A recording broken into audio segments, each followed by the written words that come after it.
No. Should be live. Oh, Goku! Oh. Okay. So this week picks up Julius meditating in the barracks, in his personal barracks that he shares with you, Ash. Ash, you are at the Armory Master, Hamer, and the Dr. Contry is currently with a tweezer and like a futuristic sci-fi magnoscope eye thing, is looking at the bites on your neck. And he's, watching her do it too. And she goes, Ash, did anybody ever tell you that these will never fully heal? No, no one did tell me that, but to be honest, ma'am, it didn't matter. She says, now, they're essentially orifices at this point, and to be fair, the inside of these holes, obviously, they have healed. Otherwise, you'd be bleeding out on the floor here. But you will, for the rest of your life, have the equivalent of vampire. She stops. Hickeys, I guess? Sergeant Hamer kind of leans in and looks at them. That's one way to mark your territory, I suppose. And he hands you a case with 6 magazines for your 45. Plural. Gonna straighten up. Thank you, sir. Salute. You're welcome. He looks at Dr. Contry. Do male bites leave the holes forever? No, it's an anatomical curiosity. Only females, believe it or not. And he kind of, yeah, that's marking one's territory. And he kind of chuckles and walks off to the back, where all the supplies are. Up and down so fast. How many bullets was that per magazine? 7 per mag. You got 6. 7 times 6 is 42? 42, I believe.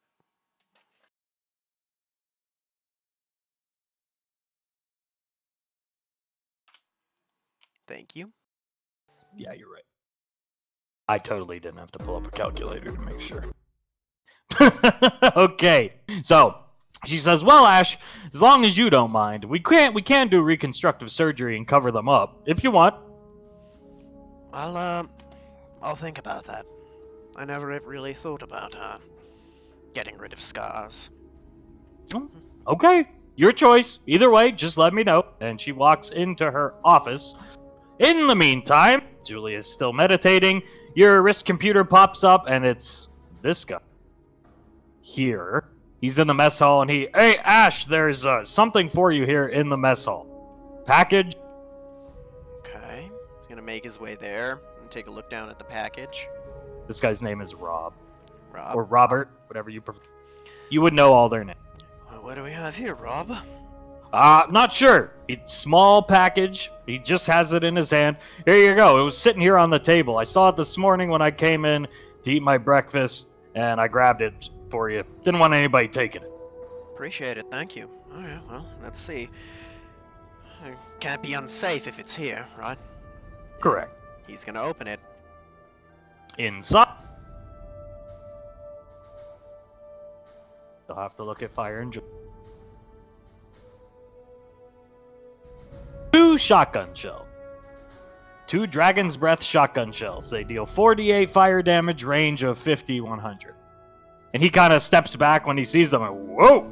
And there's a little note under the shells, and it says, from Saris to Ash, with a smiley. Oh, my. Well, that's something, isn't it? Let me see one of those. Alright, lets him look. He takes it, holds it up to the light. Interesting. These are very interesting. They're fire damage shotgun shells. They have a short range. They're pretty darn rare, if I do say so. I wonder where she got these, and he hands it back. I'm not sure myself. I'm not going to complain, though. Pretty girl gives you a gift, there are far worse things. Yeah, they're very true. Very true, even if she is a vampire. And he kind of looks around, and he...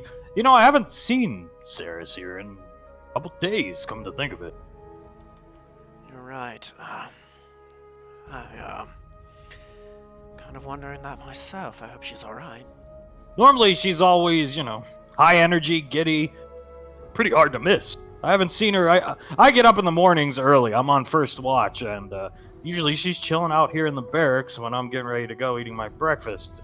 I think it's been 3 days, maybe 4. I might, Maybe the commander knows. Yeah, probably. I mean, Integra most likely knows where she is. I would ask her. And as he says that, you hear her voice over the radio. Boys, report to my office immediately. And he kind of like, well, if that isn't serendipitous, I don't know what is. Good luck, Ad. He walks up. Thank you, Rob. I'm gonna need it. Make his way there knowing that Julius can't be too far behind. Sure. Yeah, as you're walking away, you hear Julius fall from his meditation. Thud. Commander Integra greets you both. Hello, boys. Ma'am, good to see you. Man, Feeling better, Ad? Right as rain, ma'am. Hoping Good. Cyrus is feeling better herself. Oh, I think she is. Yes, she's off training with Lazuli. Good, I was, starting to wonder. It had been a few days since I'd seen her. Normally she's, more present. She puts out her cigarette in her ashtray. She's wanted to train under Lazuli for years, you understand. But Lazuli never saw the potential or effort worth spent in her until she decided to feed. And, well, on your last mission, she decided to. So now, she's worthy of her time. Makes sense, ma'am. Although I'm going to respectfully agree to disagree with Lazuli on that front. I'd say she was worth the time from the very start. Perhaps. Perhaps. Though as a fledgling, her abilities were rather weak compared to some of her full-fledged counterparts. Perhaps in time you'll see. Perhaps, ma'am. Now, I have a mission for you. She walks up to her computer. I think it's a bit below you two, but it's a request from HighCom. So, you're going to, hits a button on her computer, Rio de Janeiro. Know it? With the, research he Yeah. has been doing, yes, ma'am, I do. See, I picked it and I can hardly say it. Rio de Janeiro is home to many deep space relay sites.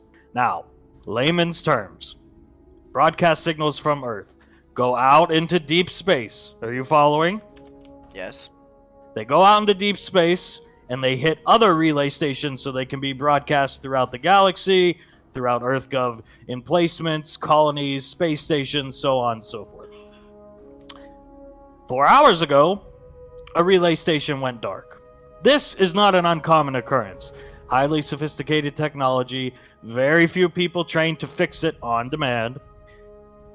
The strange thing, and she pulls up a satellite image, and she points with her laser pointer to what you can make out as a small platoon of EarthGov troopers. There was a group of EarthGov troopers on ambush motions, training, in the woods, 4 clicks west of this relay station. They're the closest ones, so they were sent in to see what went wrong. They did not return. Now HighCom would like to send you to it. Understood, ma'am. Just So, just to check things out. Apparently. The fact that this trooper platoon hasn't checked in is definitely strange. The plot most definitely thickens here. It could be a down piece of equipment, but if it is, why didn't this squad come back? That is my question. Yeah, okay. We'll check it out. In the past, she puts up a finger, in the past, the UIR has tried to launch insurgency missions on our deep relay stations here on Earth, but they've never caused any damage that would take this long to fix. In fact, they mostly never made it into the facilities, if you're following what I'm getting at here.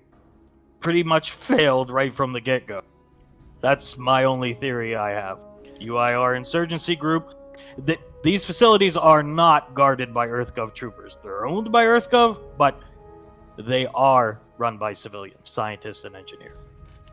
makes sense. I wouldn't say that's not a possibility, considering people that normally aren't successfully operating on Earth have gotten more praise in our recent experience. Find the missing squad, find out what's going on there, and report back here. Hook up with Pequod, she should be ready to go. Understood, ma'am? Hopefully this is resolved quickly enough that we can be back here with good news soon. And in one piece. Preferably. She chuckles, dismissed. Thank you, ma'am.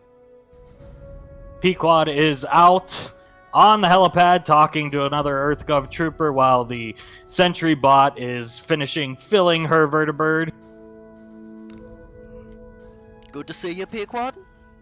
She turns around, stands at attention. Oh, what's up, boy? Got a mission. Okay, where are we going? Rio de Janeiro.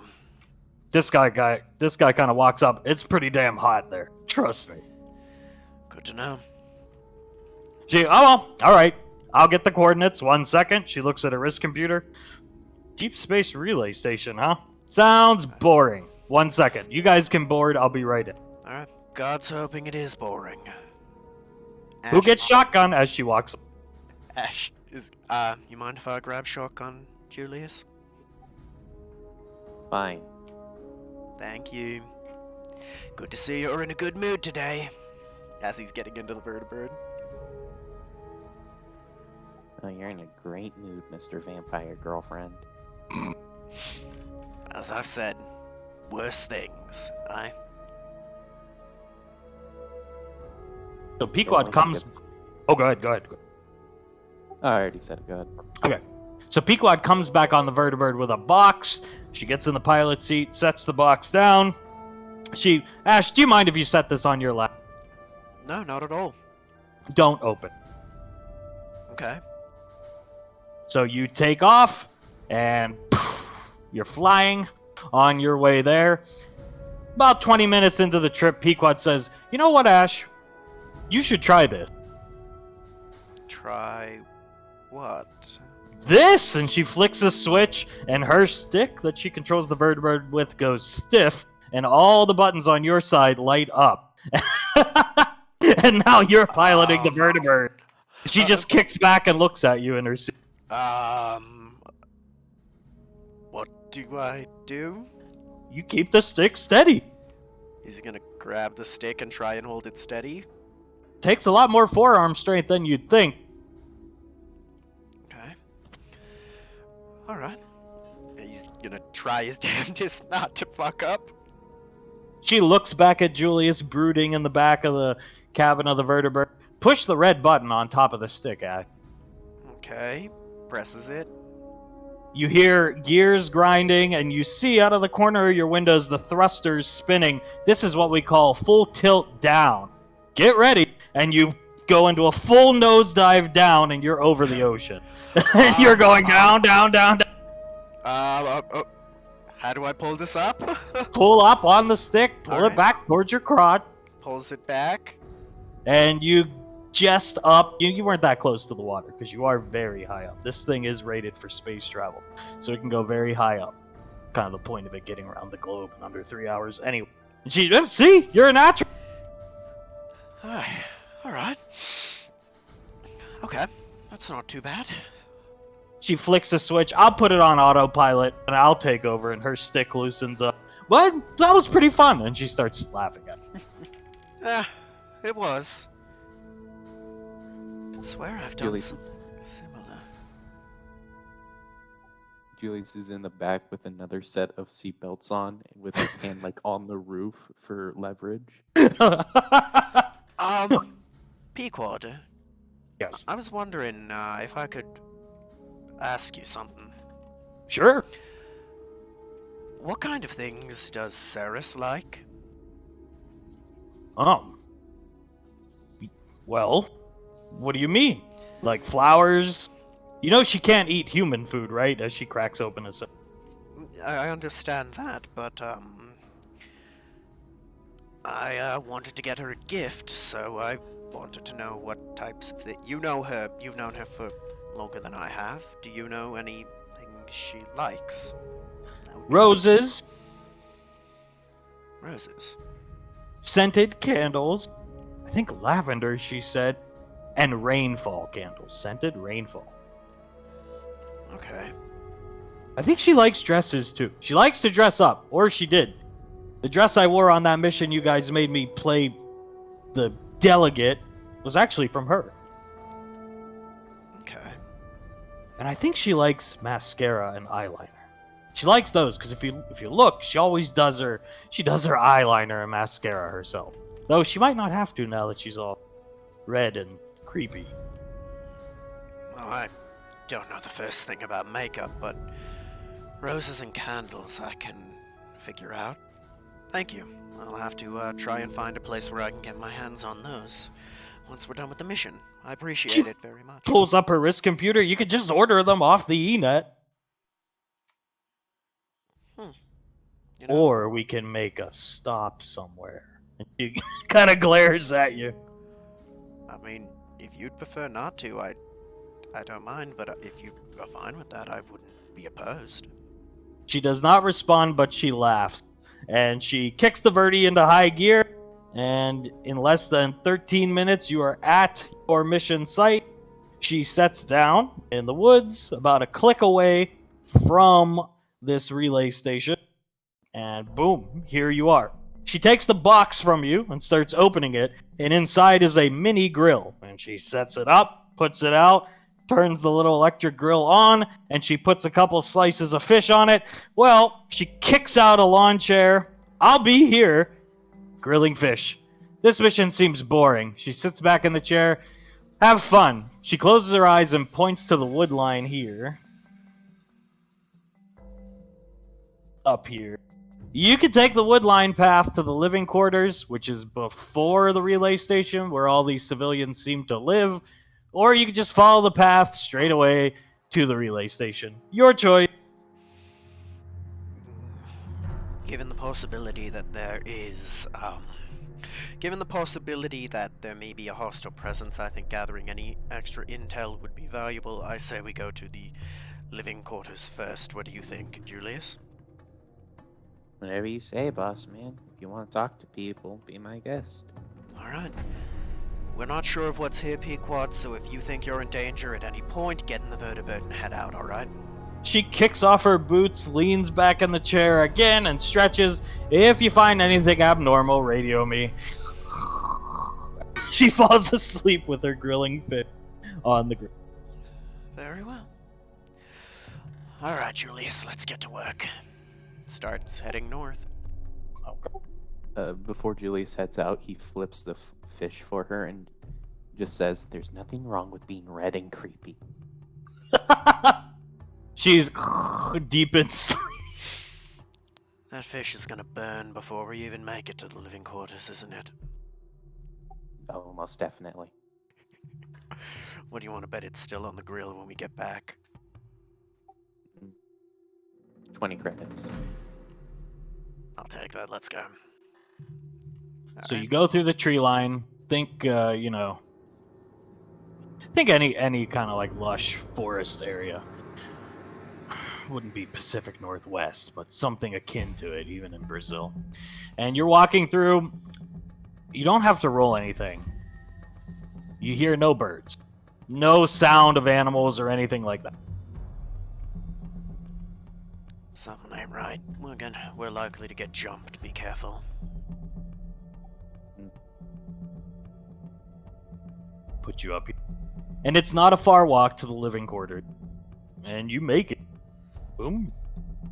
Here you are. Right here. You come out of the tree line. Just think, futuristic pod kind of houses that they set up from orbit. They can drop them from orbit, or a ship comes down and drops them from some other place on Earth. But you find yourself here. And the same amount of buildings on the map as you would see. Small, utilitarian, but spacious and comfortable. Okay. Power's still on. Everything looks on the up and up. Just no bird, which could be conceived as strange, or maybe there just legit aren't any birds around here this time of year. I'll take the right set of buildings, you take the left. If anything happens, radio and I'll haul ass over to you or vice versa, understood? He nods. Be careful, alright? I got a bad feeling about this. You too, Vampire Blood Bank. You too. That's great. You're free to move wherever. Alright. Take the first look in the nearest building, I guess. So you're going to go up to the building and find the door is locked on this one. Knock on the door. No response. You can hear what sounds like a broadcast transmission, a radio or something like that. All right. Take out the lock, the tool to pick locks, and I'm gonna try to pick it. Go. Door easily opens for you, and you're in. You find it's very lukewarm. Coffee still on the table, beds unmade, standard stuff. Some plates with eggs still left on them, some hot sauce. Okay. Looks like whatever happened here, these people left in a hurry. No, it just looks like they did their morning routine and left. All Some right. people don't necessarily finish all the food on their plate, Okay. especially if they know they're coming back to clean it up, kind of thing, later. Okay. Everything other than that, everything looks normal. On the up and up, as far as you know, yeah. All right. Gonna leave and lock the door behind me as I'm leaving. He broke in! All right. Let's see where Julius is going. He'll go to this little one right here. Okay, this one is open. The door's open. You don't have to pick. Inside, same scene. Some warm toast on the table. Eggs. Some very, very lukewarm oatmeal with too much sugar on top of it.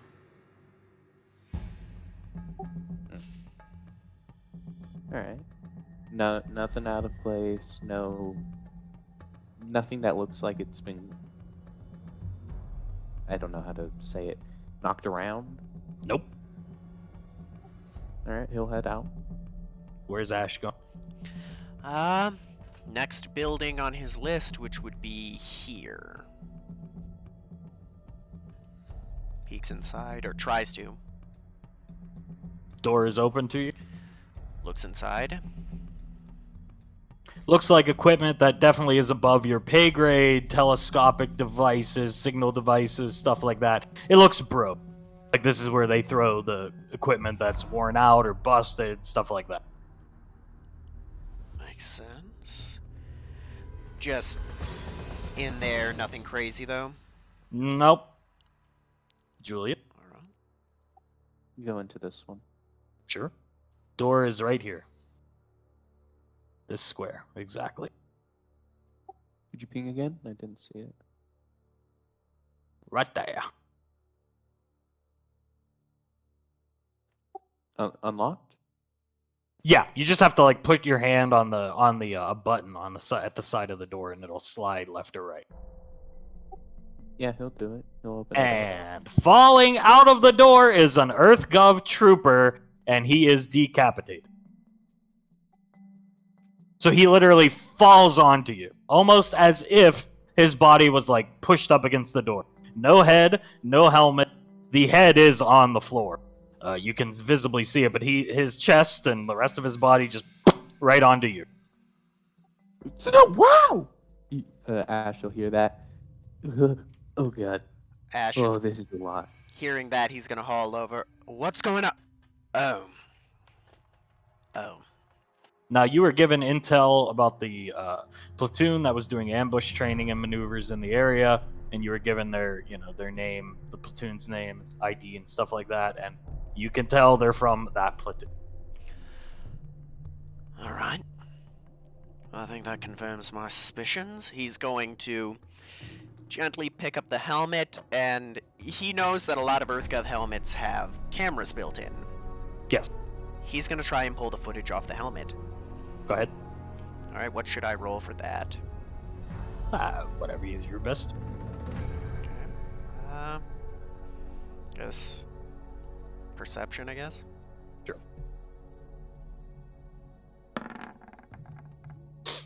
The recording, so you see from his the eyes on the helmet's POV, and you don't see anything. You just see the head get chopped off. He was looking in the room. He was looking in this direction, and he didn't even scream, nothing like that. And the head rolls across the ground and looks at the wall. You hear nothing, you see nothing. Fun. Something either very fast or very stealthy. Killed him.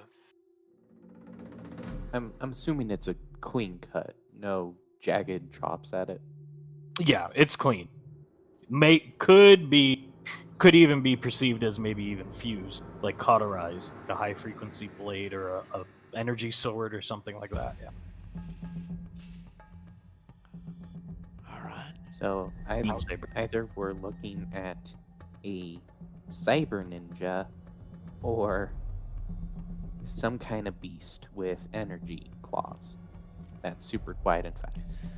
Fun. He's gonna radio Pequod right now. Okay. What do you say? Pequod, you told us to radio if it looks like things are going tits up. It looks like there's something very dangerous out here. We've got a decapitated EarthGov trooper.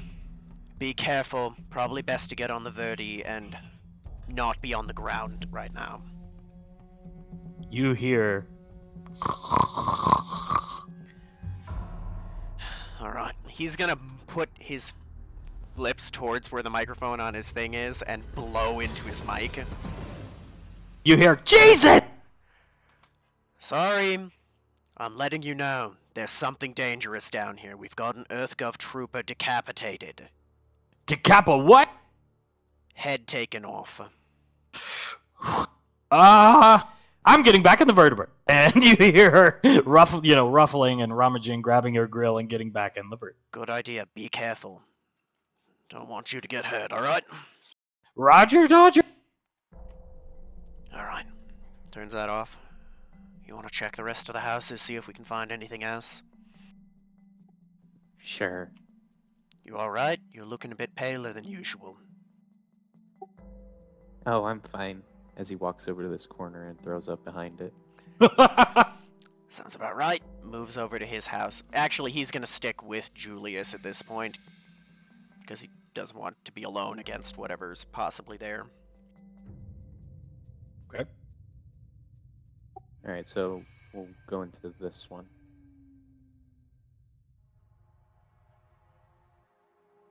Door is open. And inside, draped over a table, is an eviscerated EarthGov trooper. Disemboweled. Or, yeah. He's gonna... Same thing with the camera. The helmet cam. I'll roll again. This one is interesting. A little lower, but... This one is interesting as you're watching it back. He definitely had his gun raised. He was looking around the room. He was in a hunched firing position, as if he knew something was around him.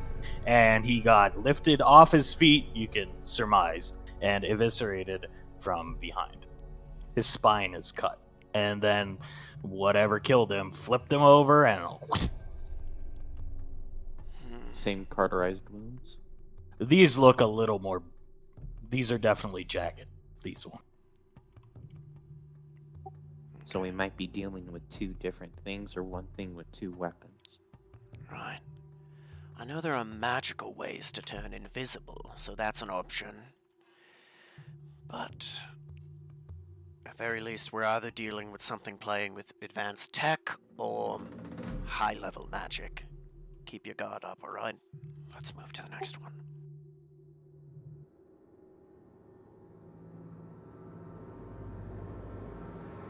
Doors open. Looks in. And inside is the torso, and only the torso, of an EarthGov trooper. No helmet to speak of. Okay. No helmet on this one? No, just the torso. Fun. Well, that's one more building left. Let's check the last one.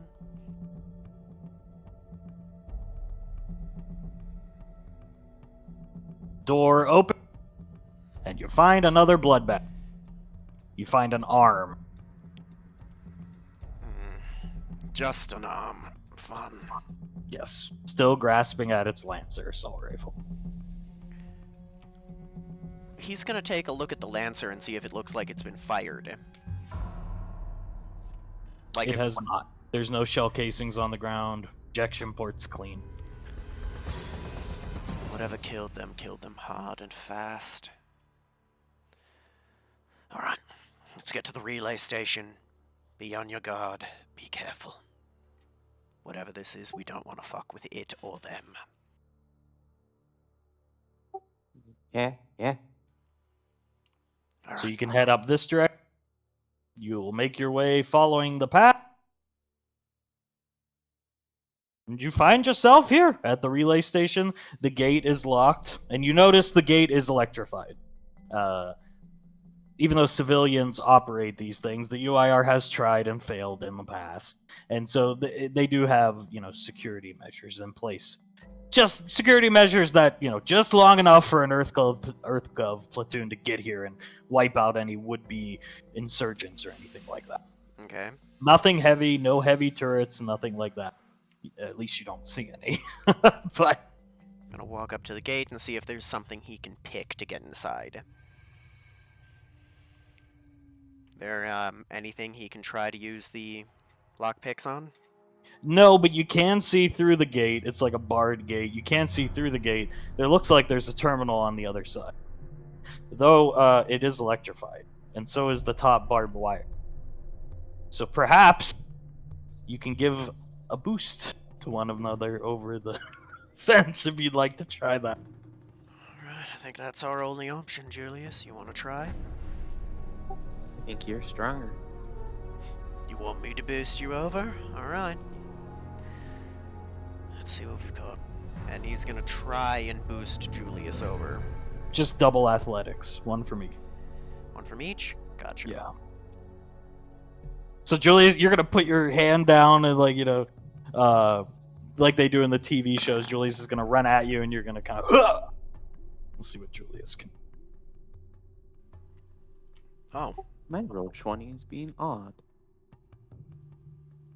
yes, it is. That's Bub.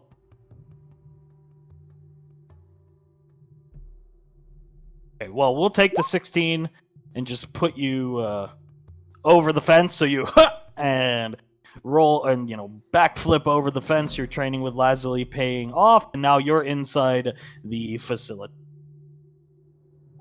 He'll use the terminal to open the gate up. It's a very simple terminal. It just literally 2 buttons. You just press the screen. Open, close. So you don't have to roll anything. You open, the gate opens up, the gates retract into a cement pillar, and Ash is free to get it. Okay. It's gonna take a careful look around the courtyard that we're in to see if there's anything of note. Anything that seems off. You definitely notice, like, all the doors are open. Some windows are even open, too. Alright. What's this? I just imagine it as a wall. Okay. And this the front door? Yeah. Alright. Let's go inside, alright?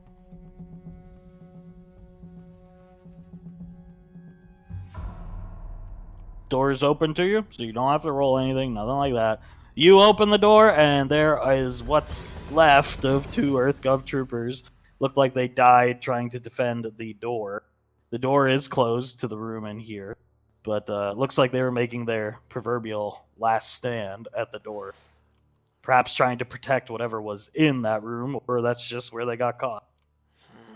There's no helmets. There's no heads. Fun. There are some limbs. So whatever the fuck did this is seemingly taking pieces of them. Fun. Take a look at the door and check if it's locked. It is locked, but this facility is just like you see. It's like an old big mansion that they converted into this relay station. So if you both try hard enough, you could probably brute force the door down. Alright, Julius, you ready? Yeah? Let's go for it. Gently move what's left of the troopers over. Out of respect not to trample on them.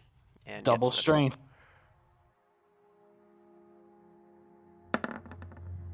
Oof. We are going to have to fix that. The door does not open. Did you try reloading, Julius? I just tried refreshing. I might go out of the browser completely, go back in. Alright, I'll try again.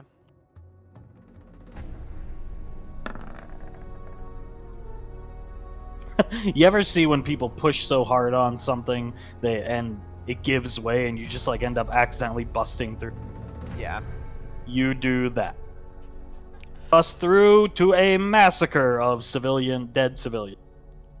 So the staff who worked here. Men, women, the gender doesn't particularly matter to me. That's why they all share the same token.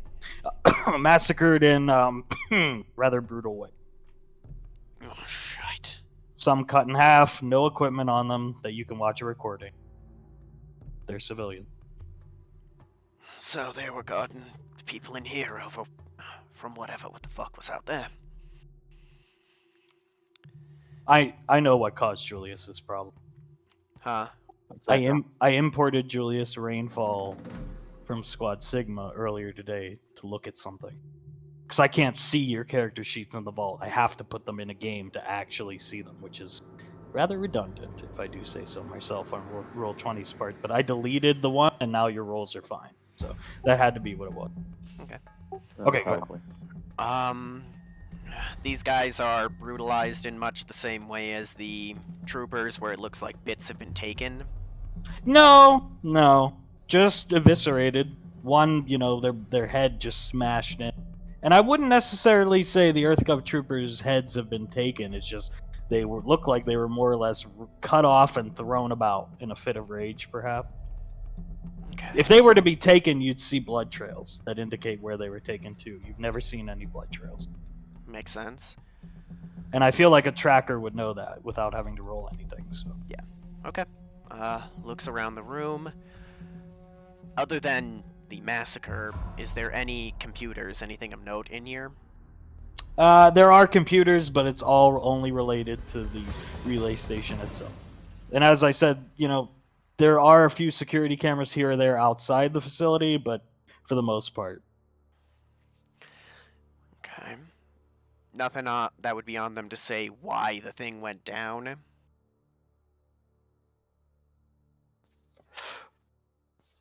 Explore the facility. Alright. I'd say, since we don't know what's lurking about, we should stick together. I was about to say the same thing. Alright. Is it it's 1 or 2 stories? Just one. Alright. Let's start at the left and work our way over to the right room by room, alright? Mm-hmm. Alright, first room would I guess be, that we can access would be here, I believe. Sure. Okay. Nothing in there. But this door here is open. And you find yourself another dead civilian sprawled out on the ground. Should we just call Integra? Can we just call her? You can, yeah. I think at very least letting her know that there's something very wrong here would be a good idea. The only way you can long range communicate to her where you are is through Pequod, but yeah. Alright. So you just gotta call Pequod and she'll call her. Yeah. Gonna call Pequod. And guess what you hear on the other end of your radio? Nothing? Static. Oh, shit. Hoping she's okay. Ash, you hear clicking and knocking up this way. And so does Julius. Can you... Julius, you hear upping again. Julius, you hear clicking and knock this way. And this way. Ash, being a hunter, would he get the feeling that they're being hunted right now? As much as they're hunting whatever it is? No. I guess maybe, yeah. I don't know. I feel like that's a loaded trying to gain information question, personally. Fair. Right. Yeah, I don't know. I don't know just because Ash did know hunting in Gallia. Yeah. He was a very unaccomplished hunter, and it's not his fault, but yeah. That's fair. That's completely fair. Alright. Very least something doesn't feel right. Definitely something does not feel right. That's definitely, yeah. I mean, if something felt right to you, you'd be a psycho.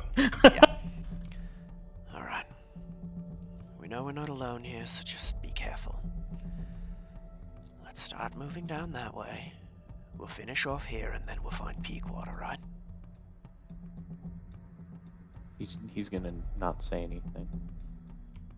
The knocking sounds like somebody knocking on a door. Like, get me out! You don't hear anybody saying that, but you know, like, trying to get in and your parents lock you out or some shit. Yeah. That's what it sounds like. I guess banging, it's probably a miss. So they go down here to check what it is. The banging intensifies down here. This direction. Doors are all locked. Alright. You want to try breaking it down? Because I don't think you can pick these, right? They're old style doors, yeah. You could pick them or you could just bust them down, whatever you... I'll try to pick this, alright?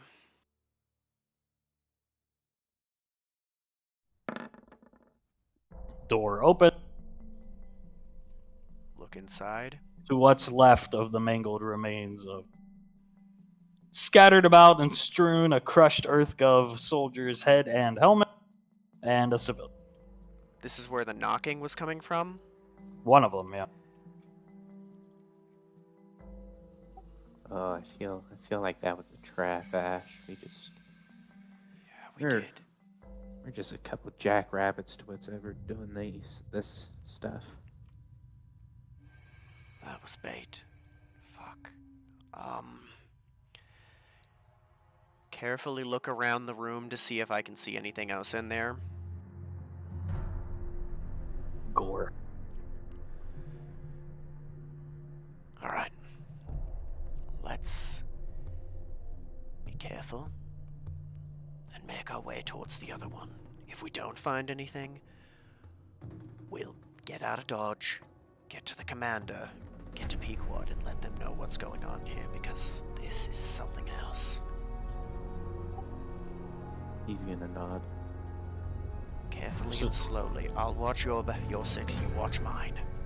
So as you get here, right here, these hallways connect.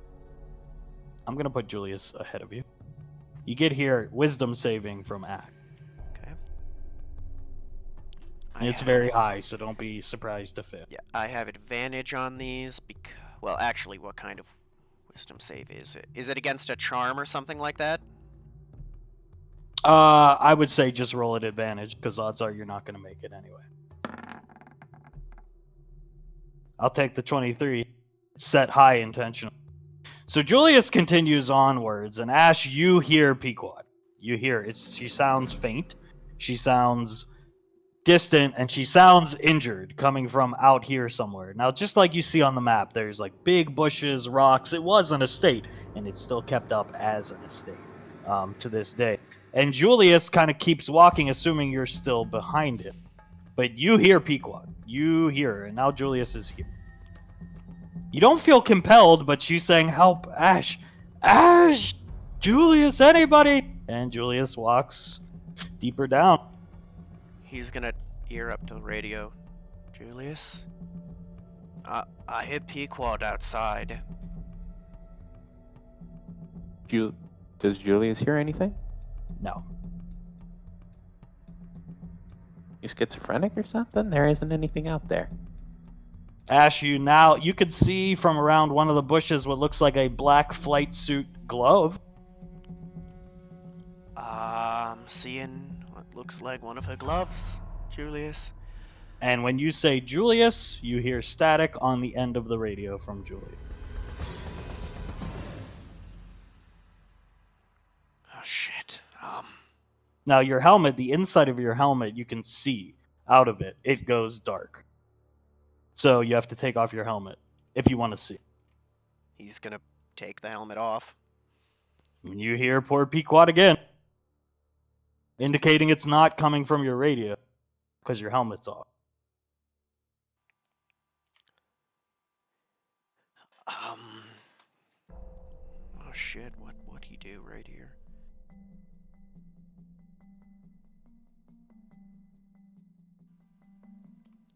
I'm sorry, I'm just thinking because this is a hard choice.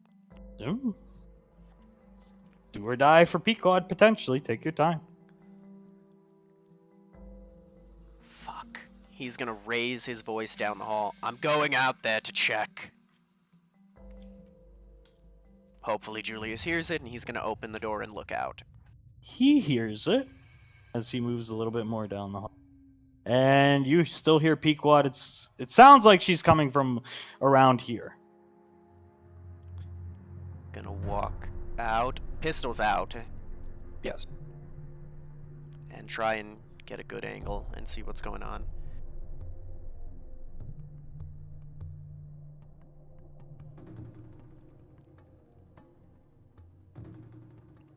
Should I roll anything? No, I'm just waiting for you to finish wherever you want your movement to be. I think I'm Before gonna I be tell you there. what you see. Okay, cool.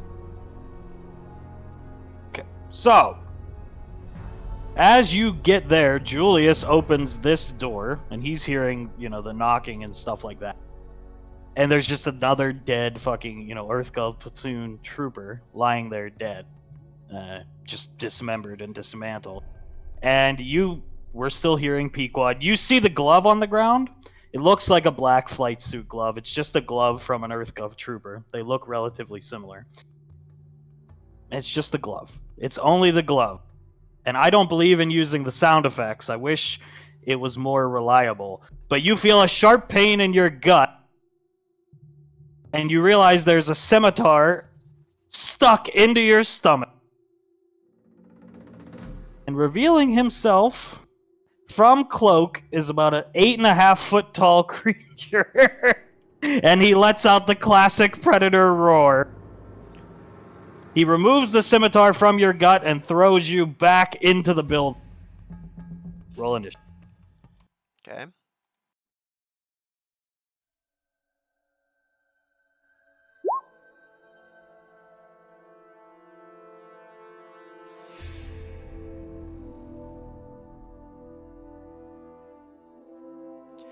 I pressed it, don't know why I didn't roll. There we go. It's there. He rolled a 24, but he's not showing up. Interesting.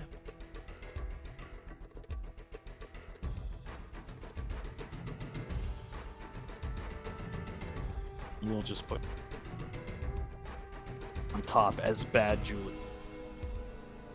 Lucky for you, that will conclude his turn since he's first in the order. Julius is. So I'm assuming he heard that. Turned around and saw Ash just flying through the building and the creepy otherworldly roar. Yeah. He'll movement.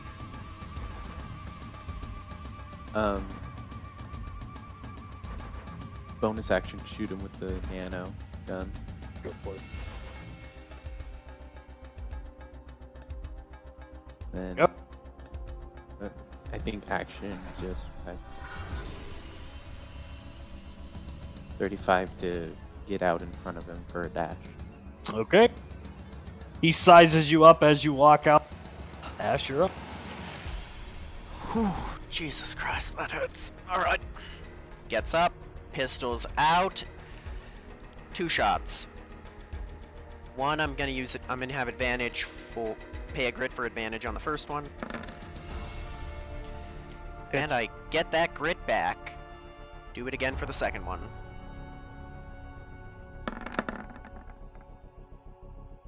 Hits. And I will pop my second wind as a bonus action. Second bump. And just kind of move out to here. And just be careful, whatever the fuck that is. It hurts.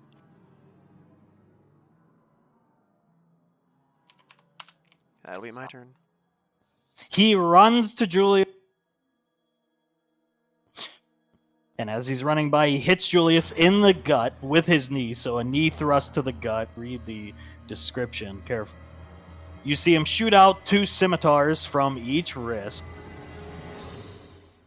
He bounds past Julius.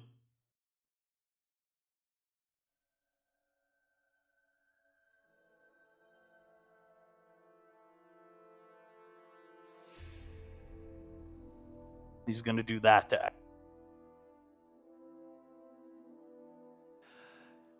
All right. Strength of 20 or higher. Come on, game. So he takes one of your pistols and throws it in a random direction, easily replaceable by the Honorary Master.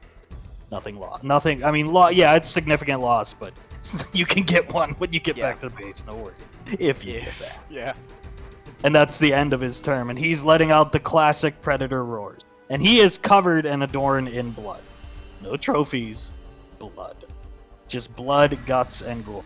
He looks. I'll put the picture while Julius takes his turn. Oh, I do not like this guy. He's gonna shoot him with a poison dart. Okay. Damn it. King's off. That's a better quality image of what he looks like. Fuck.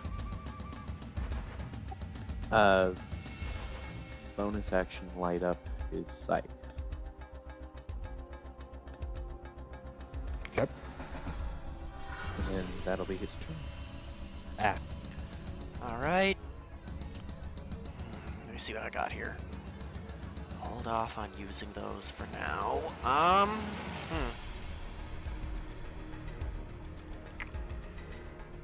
not much I can do but just sit and shoot. Take 2 shots. Again, first one, advantage because of grit. It's Second one. the classic green Predator blood spraying everywhere. Okay. If it bleeds, you can kill it. Mm-hmm. He's bleeding all over the place, but and every shot you hit him with, he's just letting out loose different tones of roar. The Predator. What do I do? Bonus action, I'll heal gun myself and end my turn. Okay. Did I give you the dragon breath shells, or did I forget? No, I did. You gave me. Okay. I mean the stats, but I see I posted them. Okay. Yeah, So I got him set up right here. he jumps back about here. He would be here. Didn't mean to actually roll it, sorry. I gotta measure that to be sure. Yeah, that's as far as he could go, so he could still do that. See him reach behind himself, and he pulls out what looks like a disc. Oh no. And you hear the classic charging sound of it, and he hurls it at Julie, hitting for 11 points of damage. Hang on. It has its own token, because it acts now on its own accord. So it sticks into the wall, but you can see it rumbling and charging as if it's going to come back to him. And he lets out a ha ha ha ha. That concludes his turn.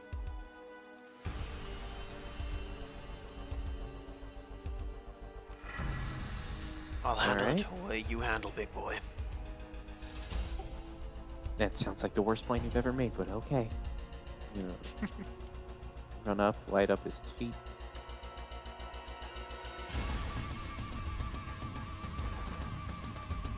That's what I get for playing it. Scythe. Okay. Ting! That's all. When you ting off of his armor, he lets out another laugh. Ash, you're up. The smart disc is rumbling and starting to pull itself out of the side of the building. And take 2 shots at it.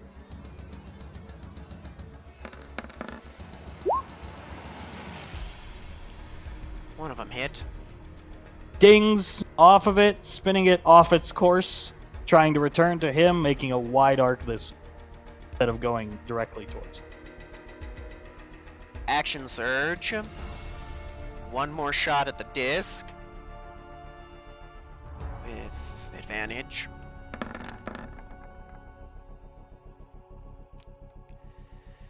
Hits. Alright. Turn. Sputtering it out, landing here on top of the rock formation. Turning.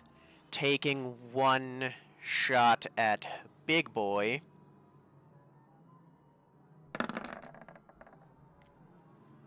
Alright. Hit. Bonus action reload. That's my turn. So, he jumps back here. Like so. Wait, he was here. Jumps back there. Pulls out what looks like a telescoping spear or a pole device, and it is, in fact, a telescoping spear. And he has a combi stick, and he beats his chest with it, and he roars right at Julia. And he throws the combi stick. Now, bear in mind, there are not many good pictures of this thing, so this is a horrible token, but it is the best we can do. That's It sad. does not have an AC. Don't ask why. He throws it, and he does miss, and it lands right next to Ash. It's like, bing, into the door, and the door is like, waving back and forth with it in. And he beats his chest at Julia and lets out another roar. This is not a safe place to stand. Well, combi sticks, I guess your characters would know, but they have no returning feature. That's Yeah. the Dark Horse fanboy in me. But Yeah. yeah, I know. Yeah. Ash doesn't. Ash just saw the disc fly back, and now he's thinking this does too. Fair. Julius. That is correct. That's the correct way to roleplay. Julie! Julius is gonna roar back at him, or scream, I guess. He isn't really capable of roaring. As he runs up to it, scythe. Large. Slashing him across the chest. Nice. Giving him the fucking business. Good. Nice. Okay. So Ash, you notice the smart disc start to pick itself up off the ground slowly. One sec. This has a set of rules it plays by. You might have to refresh, but the AC is lower on it now. Okay. 15 to hit. And your turn. Alright, he's gonna say, Julius, might be a good time for Big Boom after this. Smart idea. Take a shot at the disc. Nice. Falls back to the ground. Turns to Big Boy, takes a shot. Should I? With advantage. I think it's better to do it right now.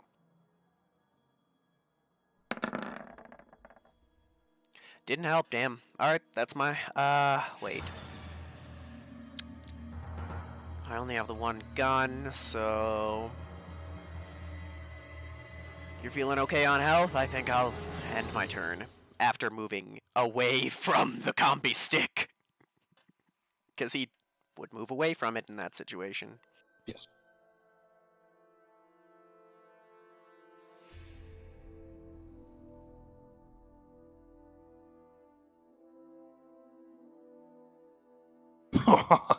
Oh. So he's gonna and watch that. So the combi stick explodes for 9 points of damage, hits in a 10-foot radius. So he does knock you prone. He lets out a laugh, and it's almost as if he's trying to copy your vocal patterns. He says, "Big boom." Moves here. Raises his two scimitars.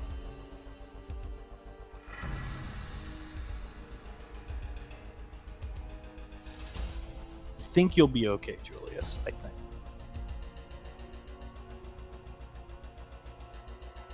It's gonna attempt to execute you with both. Not execute you, but just kind of like a big heavy blow with them. But you get to make a dex of 15 or higher, and you take no damage if you make the dex. Because he's taking time to... Boom!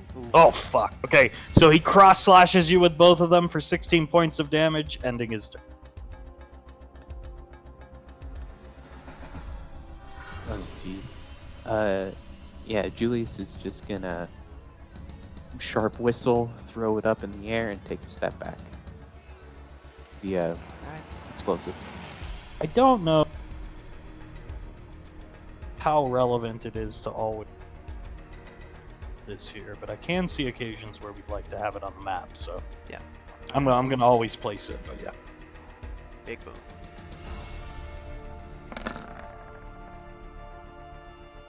It hits, and you see him go boom back against the wall. And there's just a trail of blood left behind. All these like ornate little things it was wearing, flying all over the place, little bones and skulls and stuff like that.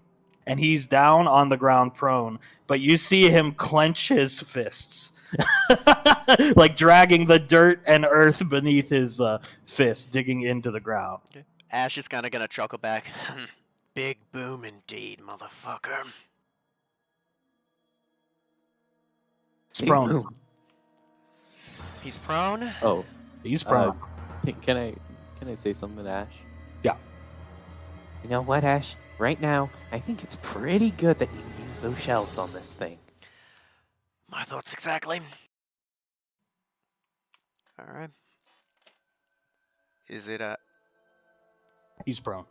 Oh, it's my turn. I'm sorry, I was waiting for Julius to finish. Alright, pull out the shotgun. I have clear shot, he's within range, and this is at advantage, right? Yeah, he's prone. He's on the ground. He's in the process of getting up. Angrily.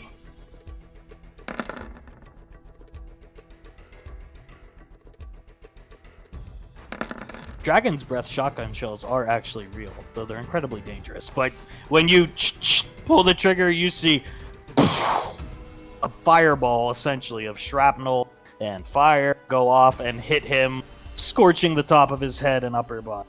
And he lets out a very angry scream.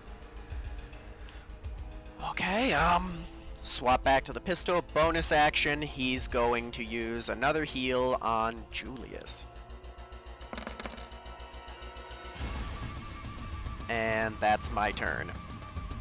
So he gets to his feet, rips his mask off. You see the classic Predator silhouette of their face. And he lets out the loudest roar. It's deafening to your ear. And this is now in play. Oh no. Oh, God. And he looks between both of you and barrels towards Julius because he's the one that threw the explosion. And as he's running,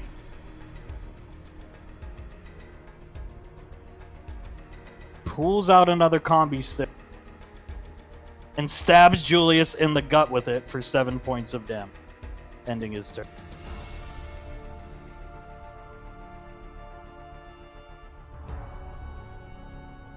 You're not impaled to the wall or anything, but yeah, you got the combi stick in your gut.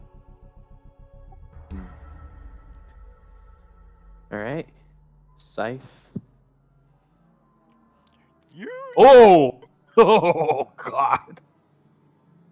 I like to imagine you slash him across the face, leaving a huge scar across his face, and he some of his blood out on the ground and onto you.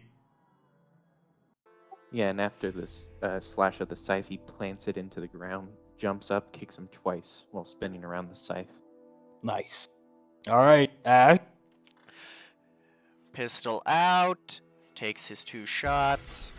First shot.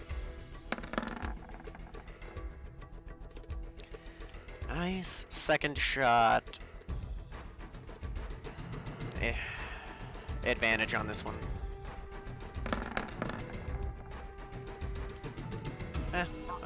Awake, fine. You feeling okay on HP? I feel like I'm fine. Okay. Gonna hold off on using that, and he'll end his turn by saying, "You are one ugly motherfucker." So the 9-point damage pistol shot hits him in the stomach, and you see he grabs his stomach. He reaches for something. And now we can get into explanations as to why he acted the way he did after the session if you're confused. But he's going to attempt to hit Ash with his Razor Whip. Read the description. It's a strength of 20 or higher. So you know what the Razor Whip is, I'm sure. Yeah. Alright, come on, game, please. I believe in you. Nope. So you take the 10 points of damage, and interestingly enough, he pulls on the whip and knocks you to the ground, and he begins trying to run. And he's gotten to here. Take him out. Don't worry. The combi stick is gone. The smart disc exploded when he attempted to run. You're on the ground immobilized, but since he dragged you to the ground, he's not holding the whip, keeping it attached to you, you can break free of it with no roll. Okay. After him! After him! Yeah, he's gonna run after him. So you are right. We'll put you here. You're right behind. He's trying to run through the door. He sees you right on his sick, and you see a purple light emanating from this strange, like, hair dryer shoulder cannon thingy on his shoulder. What the hell is that? Just attack him again. Hit him in the back. Yeah. Okay. Come on, Jubilee. Julius misses, and now it's Ash's. You break free of the whip, and you notice when you break free of the whip, it melts. He's gonna try and catch up. He can make it to... Let me see.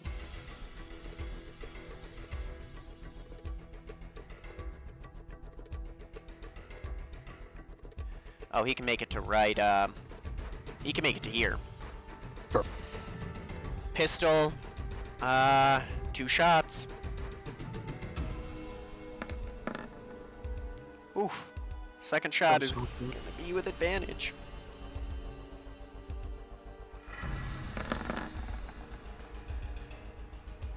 It's enough. So the 20 hits him. I'm going to say it hits him as he's running. And it staggers him. It hits him right through the upper chest and staggers him, and he rolls out prone into the courtyard here, leaving behind a trail of the classic Predator blood. Bonus action reload. Go get him. Yes, sir. He is picking himself up off the ground. He's So- gonna... Go for Go it. ahead. No. He's just, imagine he's like picking himself up off the ground, kind of. He's gonna bust through the door. Do the usual thing. Of missing. Well, the 21 hits easily. Oh, Punch him because right he in the was prone. fucking face. Should I got? Should I Yeah, have done that then? re-roll the scythe at least. Damn it. Damn. Oh well, you punch him right in the face. Ash. Gonna run to here and take my 2 shots.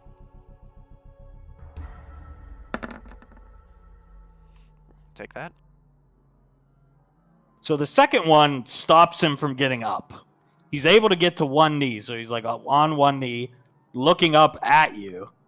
Lets out a very, like, I guess it would be more of like a wail, like a wail of anguish, so to say. And who wants to finish him off? Let Julius try. Yeah, try it.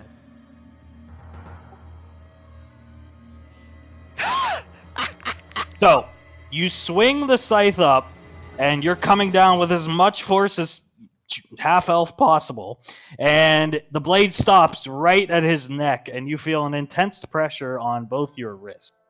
And revealing from Cloak is something that looks similar to him stopping your attack. Ash, at this time, you see 3 individual laser pointers on your chest, and you realize you are surrounded. Gonna do that. You know, you can flick a pistol around to where you're still holding it, but it's kind of just the trigger guard and a loop around your thumb, so you keep, you know. Yeah. He's gonna do that. Hands up. Alright.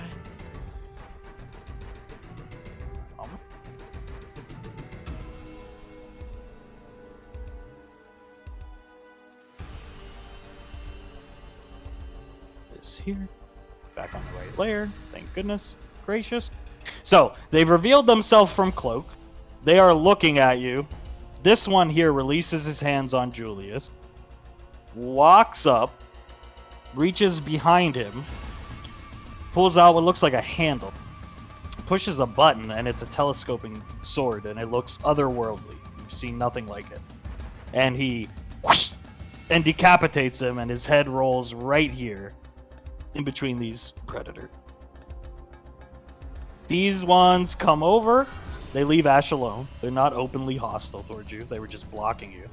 And they pick up his body. And one goes in the back. You don't know what he's doing, but he's definitely going to collect any tech. That's mostly what he's doing. And the other one begins pouring a liquid on the ground, getting rid of his blood. And this one carries this one's body away. And this one's, covering up the blood. And now you're left with this guy staring you both down. Trying not to look unnerved, he walks up. You can understand me. Aye? Also, a ship uncloaks over here where you can see they're carrying this guy's body. He looks you over. He looks both of you over back and forth. Turns his head and clicks his lower mandibles and leans into Julius. What do you do? I think he just freezes. You see it sounds like he's sniffing. And he comes upon your tooth necklace from your hall break. And he pulls it out from under the little scarf you wear. And he looks at it, and he lets out the surprised Predator 2. And he spins it in his long nailed fingers. And he looks you right in the eye, clicks his mandibles, lets it go. He looks over at Ash, runs his clawed fingertips down your shoulder plate, stops about halfway through, and just starts to tap his, what would be the equivalent of his index finger onto the shoulder plate and looks you over. He doesn't say anything, he's just clicking and looking at you. Ash is gonna look him up and down, and does he see... What does he see? He's ornate. Thousands of little trophies all over his body. And some large skull pieces of some type of extraterrestrials you've never seen before, adorn all across his armor. And his mask. His mask he wears in his hand, holds in his hand, is very small, is like brutalized, scars, scratches, stuff like that. He looks ancient. He's an elder. It's a trophy. Taken from a kill. Strong. Killed something strong. These two grunt at him and proceed into the ship. He picks up the bad blood predator's head, removes the mask, puts it on, and you see the eyes light up and he's watching. You can assume, because your tech works pretty similar. Removes the mask, tosses it to the ship so these guys take it. And he's about to toss the head and then he stops. Puts the head back down near his stomach, looks at you both. You see him crack off one mandible apiece. He scrapes the skin away from the mandible, and he tosses one mandible apiece to each of you. Looks at it, looks at him, and doesn't say anything, but gives it just a calm nod back. He looks you over. He has a long, dark green cape. Dark green, not red, dark green. He turns the cape, and you hear him say a word that would probably, and in the movie it's misconstrued as enjoy, but it's not enjoy. It would sound like Indra, which means warrior, but you wouldn't know that. And he begins, warriors, plural, and he begins walking away towards the ship. And you can see it's a super advanced looking ship. It's got to be to get through EarthGov's planetary defenses. And the other predators in the body have went into the ship. He is walking away. As he's walking away, you see Pequod, and she's running full steam ahead. And she does the baseball slide feet first, and she kicks up out of the baseball slide right behind him. And she draws her Makarov, and she's aiming it at him. And she says, "In the name of the EarthGov Defense Force, General Rico and Commander Integra, I order you to stop, interloper." And he's gotten right here at this point. He lets out the curious predator growl and whips around and looks at her. Pequod, no! Julius is gonna run up behind her, pick her up, and take the gun from her, and just like keep on holding her up around her, like, I suppose, chest. He steps inquisitively towards her, looks her over, and she, let me go! Let me go! He walks around, pushes Julius off of her. She picks up her pistol, and she aims it at him, dead in his chest. And then she realizes how much she's fucked up, because you see her legs are now shaking. Her eyes are closed as he closes the gap between her and him. You wouldn't know exactly what they are, but his plasma casters, the laser sights, are on her chest. And from the top of his plasma casters, 2 smaller spinning ones that have their own laser pointers have come up, and all 4 are aiming right at her chest. And she's like super scared, as any of us probably would. And it reaches, grabs her pistol out of her hand, moves here, and it's looking at it. And even though Julius doesn't use guns, you'd be able to pick up on it. This is not the first EarthGov or, Earth gun it's ever touched. It's racking the slide. It ejects the magazine. It knows how to operate the gun. And it starts laughing. And Pequod says, You stupid interloper alien! And she crosses her arms and puts her head up in the air at him. And he continues laughing, and she looks at Ash and you from around his shoulder, and she says, obviously in his culture, they laugh at the strongest warrior to show respect. And he continues laughing and laughing and laughing. Yeah. He's kind of nervously laughing with him. Turns to Julius and gestures his hand, and ha ha ha ha ha. Yeah. Pequod closes her fist. All right, stop laughing! And he, as she says the laugh, and laughing, he crushes the pistol in his hand. And she, that was a family heirloom! It was used in the Calamity Wars and the Archfiend Incursion! And he doesn't push her out of the way. He just drops the pistol on the ground. You see a cloud of purple smoke because it was a phased Makarov. And he walks around her and just laughs his way onto the ship and disappears as the landing ramp goes up on the ship, the boarding ramp, whatever you want to call it. And the ship lifts up off the ground, and she's screaming, "That's right, interloper! I let you off with a warning this time! Don't ever come back!" And as she says back, the thrusters on the ship fire, sending her flying backwards into Julius's arm. Ash is gonna walk over, pick up the gun, pick her up. You okay? I had everything under control. Luckily, I scared them away. He's gonna grab her shoulders. Don't do something stupid like that again. What the heck was that thing? I don't know, but one of them, and he kind of gestures to the massive amount of wounds that they've got, did that to us. That thing looks old, and there was like 5 more. That could have turned out very badly. Didn't look so tough through my binoculars. And she kind of looks down at the ground. It's alright. What matters is it was just a pistol, family heirloom or not. That being broken is better, and he's gonna kind of push the middle of her forehead, than you. Alright? You're our friend, you're our pilot. We don't want to see you get hurt. Don't do something like that again, please.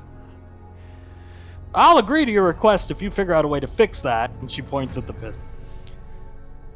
I'll try and figure something out, alright? Fine.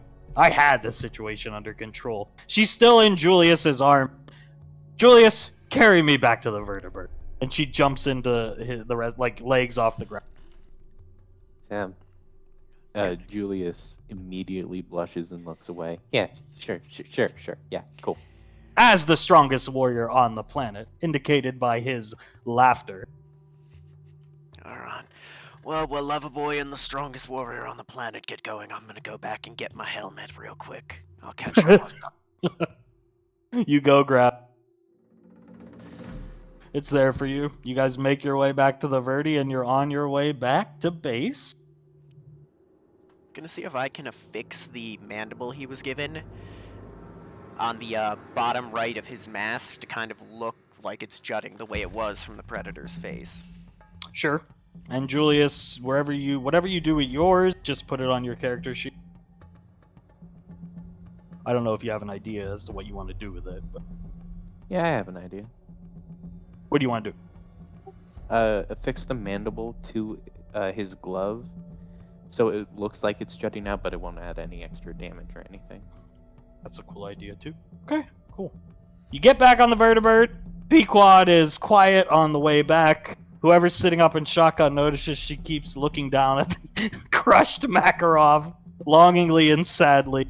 And you make your way back to Raven Rock. All right. Pequod gets out of the vertebrate, and my Makarov, and she starts walking towards the armory. All right. Whew. Let's debrief the commander, shall we? Yeah. All right. Makes their way in. Ma'am? She is in the middle of a call. Looks like an important, meeting. She says, "1 moment, please." Turns her camera off, turns to you guys. "So, what happened to you?" She was not watching what was going on, apparently. Not sure. I'm just gonna say that was within our pay grade. Yeah. Oh. Don't know what it was, I'm not familiar with it, but some form of technologically advanced something had massacred the members of the installation. The troopers nearly killed us. We managed to put it down. A ship with more of them on it landed. Took the body away, gave us, and points to the trophy. These off the one we killed, and looks to Pequod, and crushed Pequod's Makarov. Julius, front and center right now. In fact, she just walks up to you, and she pulls up her wrist computer and puts the footage back onto the screen. She's watching the last 20 minutes of your battle, and she is stunned. And then it looks like something strikes her, an idea strikes her.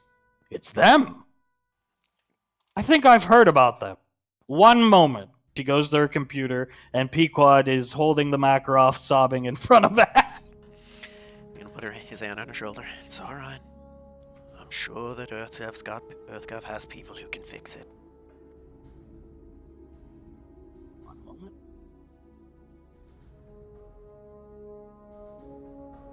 Okay, I just had to adjust some things around the... So, she pulls up a bunch of discs. She was getting information. You could see she was gathering documents and stuff like that. And she puts the discs on the table in front of you, Ash. We don't have a name for them. Apparently they've been with us since perhaps before the beginning.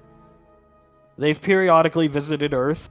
In the past 500 years, we've never seen them anywhere near the Milky Way galaxy. But they appear to be, and she's walking around showing you footage from throughout the years. Pictures, wall drawings, archaic shoulder cam footage from the 19th, 20th century, soldiers of various governments, Cambodia, you name it, fighting and being killed by these things. You see images of skinned people who were skinned alive, and she says, "This is all the information we have on them. Granted, Private Valorius," she hands the discs to you, "it's not much, but we think they've been with us since the beginning. They have a very advanced level of technology.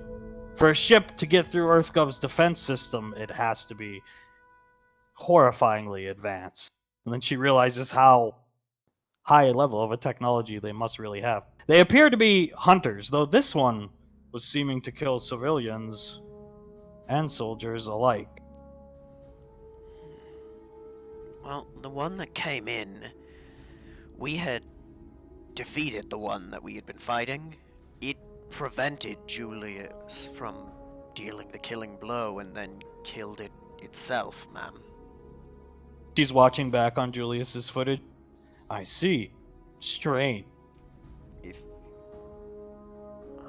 I'm not sure. Perhaps Maybe this they one was a depend on us. miscreant? Yeah, maybe there's some kind of hunters who find joy in a, he puts up air quotes, honorable hunt. Perhaps. He seemed to give you the good working over. She's looking you guys up and down. Holes in your fucking gear and stuff like that. Ash covered in explosions, suit, and dirt. You could say that, ma'am. Well, Honestly, say it was a harder fight than the Drake was, all things considered.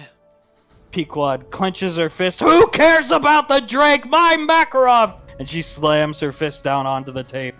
And Commander Integra glares at her, and she's snarling at Commander Integra. It's alright. It's alright, Pequod. I'm sure there's someone here who can fix it. Take it to the armory and get out of here. Yes! And she runs away. Dear God, she nearly got herself killed. Thankfully, the thing had a sense of humor.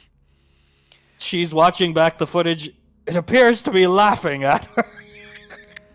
It is sort of funny and scary. God, am I happy she's alive?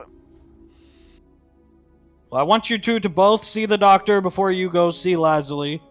Yes, See ma'am. the doctor, get patched up if you need it, then you can go do whatever training you'd like. Beyond that, excellent work. Make sure to make the rounds around the base. I did not think there would be any trophies to claim, but it appears I was wrong. Thank you, ma'am. Thank you. We'll hopefully be seeing you again soon, ma'am. Rest up, boy. And she goes back to her meeting.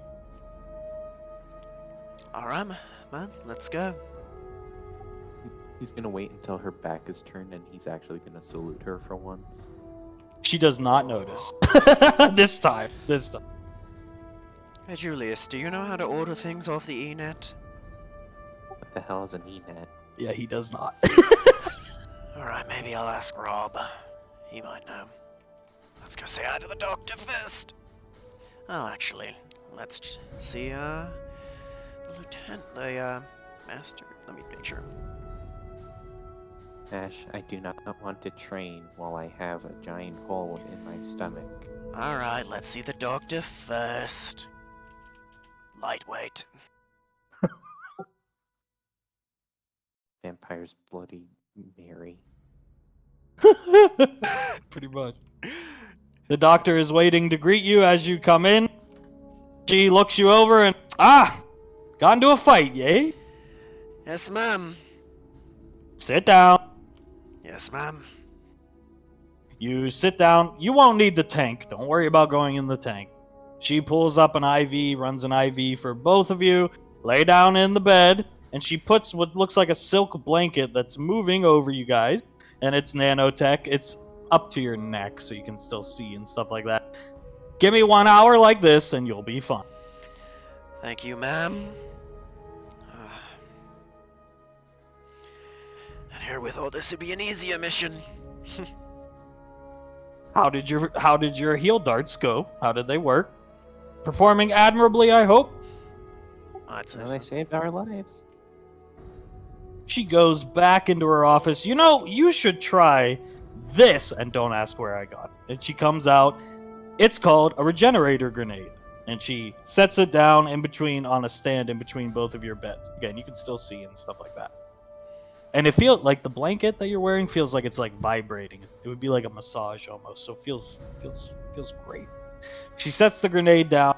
I would save this for an emergency. I might have lifted it from somewhere I shouldn't on a meeting. Anyway, you throw it on the ground after pressing this red button on the top, and it'll let out a bunch of nanomachines that do a big, big, big heal. She's making hand gestures. Big, big, big when she does. Okay, ma'am. Thank you. It does 48 healing. And it's in a An AoE. 10-foot radius. I don't know which one of you wants to take it, but yeah. That has Ash on it. You got him. So she sets the grenade down. She sets a timer on the wall. And Ash, have you thought over the holes in your neck? Do you want to keep them? They will get smaller over time. Or would you like reconstructive surgery? I think I'll hold on to him. Fair enough. Another chapter in one's life, right? I do think Ceres might take offense to those being gone. I've been doing some research. Female vampires do tend to consider that kind of a way of akin to a bear peeing on a tree, if you know what a bear is. I do. And based off what some of the others were saying, that sounds about right. She laughs and flicks her hair. I'm just glad she didn't bite me. All right, 1 hour in the bed. Get up and do whatever you want after that. You'll be good to go. And she walks out of the office. Alright, let's hang out here. Now, you don't need to be there for literally an hour. Hour passes, you're good to go. Alright. Feeling good, how about you? Yeah, like, good. Pequod is at Sergeant Hamer's desk, and she's tapping her foot and occasionally slamming a closed fist on the desk. Could you hurry it up? And how did this thing get so crushed? This is gonna take at least a week. Big alien. She threatened a big alien with it. He grabbed it off of her and smushed it. He looks at you and, I'm not gonna ask. Anyway, if it's such an important heirloom, you shouldn't be using it as your standard issue. Take a phased Glock or a phased 9mm. No, I want my Makarov. Well, fine. You'll get it back in a week. Now get back to your bird. And she, and walks away. Good to see you, Master Sergeant. What can I do for you, boys? Well, I got first off, shows the pistol. I was unavoidably relieved of one of my Colts on the last mission. Oh, you don't say. Well, no problem. I'll get you another one. Thank you. I'll let... Little robot comes up and gives you one. Silencer included. Thank you. Is there anything in particular you're looking at, Julius? Yeah, I've gotten something the last 2 times, if you got something. Well, first off, can I get a resupply on the, shells for the shotgun? Slugs or buck? Buck. Here you go. Box of 10. Thank you.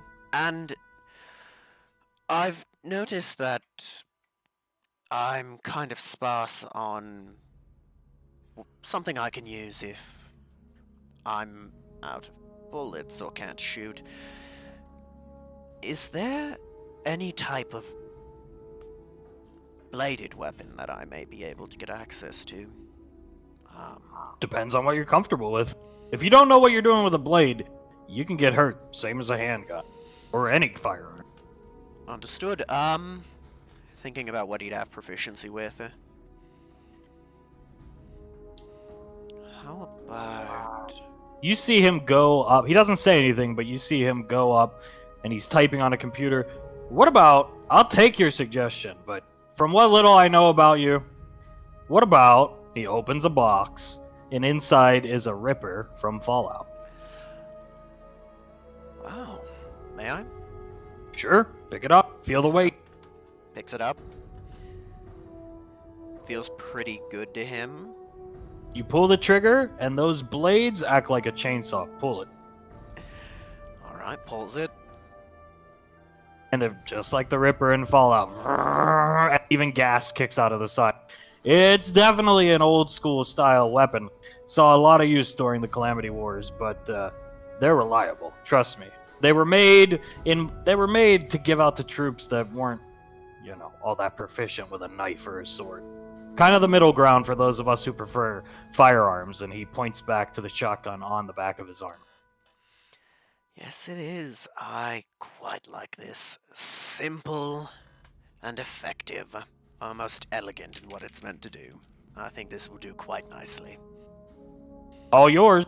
You don't need much training with it. Just play around with it on your spare time. In other words, he's telling you you'll have proficiency in by your next mission. They're not hard to operate. Thank you. Let me give you the stats.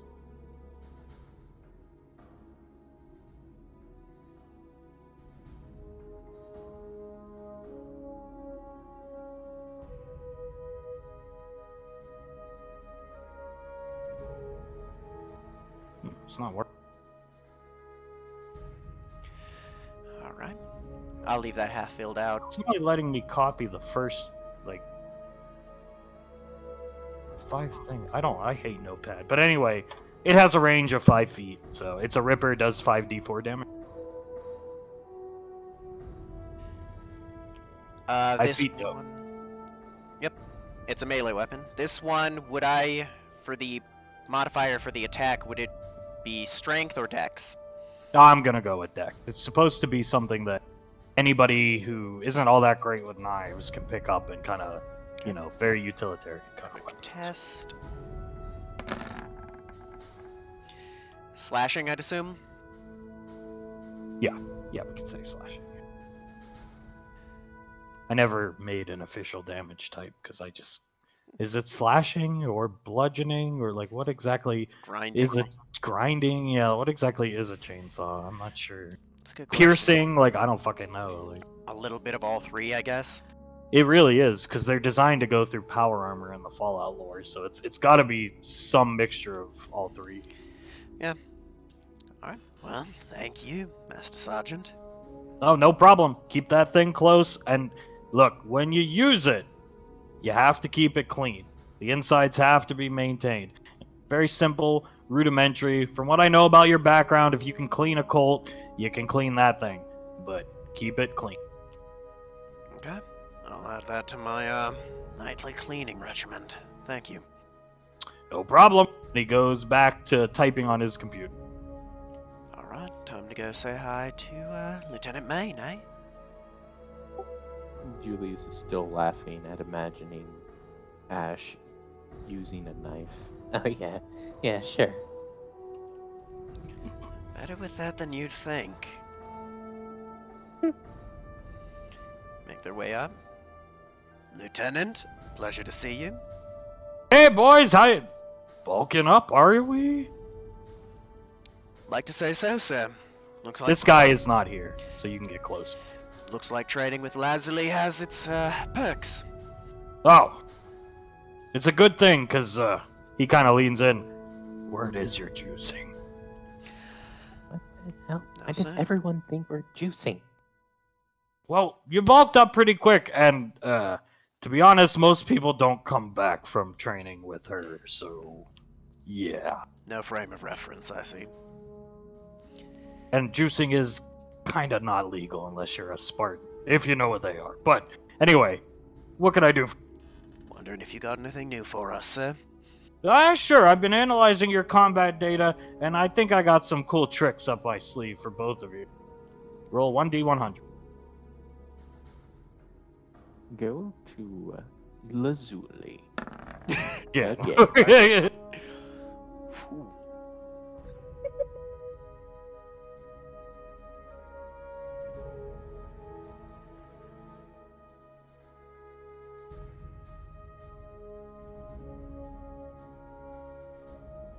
Boom. One of my favorite. Okay, read that over. I gotta do something right quick. Just ask questions when I get back. Okay. Okay. Nice. It's just a chrono trigger. I can't think of their names. Technique? I think it is. This is sick.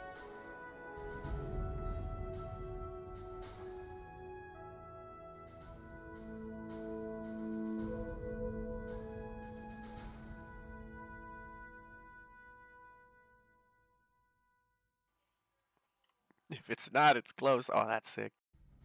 Okay, what are the questions? I'm back. None. That's really cool. I don't Okay. need to roll to hit on it, I'd assume. You just roll this. Alright. So, and that is I'll get you the exact value, but I'll close this character sheet, I guess.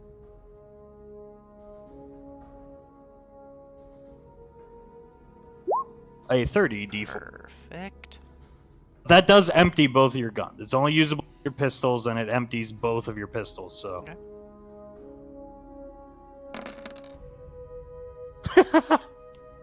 She's gonna throw some dude up in the air and execute him, Deadpool style. Ah! Oh, Roku! Oh! So you practice for about an hour. He has a weighted dummy. Julius is grabbing it and chucking it up in the air, and you're shooting it, skeet shooting it out in the air with your pistols. He's watching with his arms crossed. Shouldn't be surprised, I guess. Training with Lazuli and all, you guys are a lot tougher than when I first saw you. Honestly, I thought I was sending Julius to his death. That's fair. She is, something else, ain't she? Yeah, definitely, definitely kind of like scary beauty kind of thing. When she comes here, it's rare to see her at Raven Rock, but when she comes here, I always hide, and he opens the door of his office in here. I can only imagine. Well, if there's anything else, boys, I got stuff to do. No, we're good. Thank you, sir. Good luck out there, and he walks back into his office. Alright, before we go and meet Lazuli, I'd like to at least try and figure this out. Maybe Pequod knows how to do this? Do what? Order off the Enet? Oh. Ask Rob. Well, that's a good idea. He's gonna make his way towards Rob. He's right here. Alright. Hey, Rob? Hey! I was wondering if you could maybe help me with something. Sure. I know this is gonna make me sound like the biggest dumbass around. Can you show me how to order off the Enet, please? You got a credit card, right? No, I do not. That's... Oh. Alright, it's fine. I'll figure something out. Oh. You gotta... what do you want to order? What do you want to order? Maybe I could put it on... I could order it and you just give me the cash. Because Ash would have some spending money, right? Yeah. I imagine you guys have a bank account that EarthGov set up for you since you were, like, miscreants when... Because they have to have some way to deposit money. They will not pay you in cash, but yeah, you do. And there is a machine that gives you cash here from your accounts at no charge, but yeah. Well, let me see. I can get that for you. As embarrassing as it sounds. I was looking to order candles.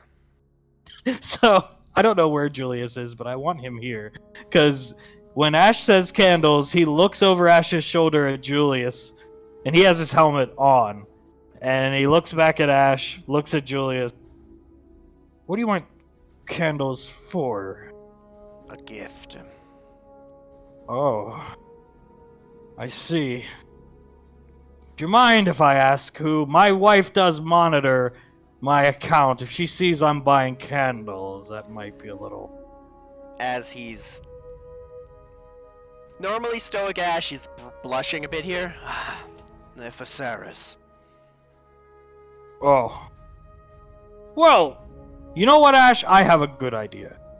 Ask Lazuli to help you ordering something. I think that will be better. You guys go all the time. I'm sure you're buddy-buddy. He elbows you in the chest. And he walks off. So we're gonna have to ask Pequod about that on the way there. That's fine. I am not going to ask Lazuli that because I have a feeling I'd walk away with a broken neck. Ash, you gotta ask her about it. I will pay for the candles if you ask Lazuli about it. Pequod screams, "If you're going to Lazuli, then hurry up! And no, I'm not helping you order any candles! Okay, fine. I'll ask him. I'm in too bad of a mood." She has a closed fist. She's snarling. Ash, I'm gonna fucking die. Maybe so. Get in the vertebird. Love you too, Pequod, as he gets in. Sit in the back, Ash. Julius, sit up front. He recognizes me as the strongest warrior. Alright, have fun, lover boy. You too, Blood Bank. So you fly over, and as you're flying over, there is a very, very, very large object on the ground in the distance, and Pequod is eyes wide. What? And she sets the vertibird down. And there is a gigantic thing, and another woman, and Leslie, and the other woman is leaned up against one of the foot of this thing, and they're talking. And Pequod's just jaw almost to the ground, looking at this. Pequod, what is that? It's a mobile suit. We're not gonna have to pull it, are we? I hope not. I've always wanted to see one of those things. Ash, go first. As the clan leader, that's why he laughed at me, indicating I was the clan leader. Go first. He's just gonna, not even listening, gonna start walking forward. That is magnificent. One sec.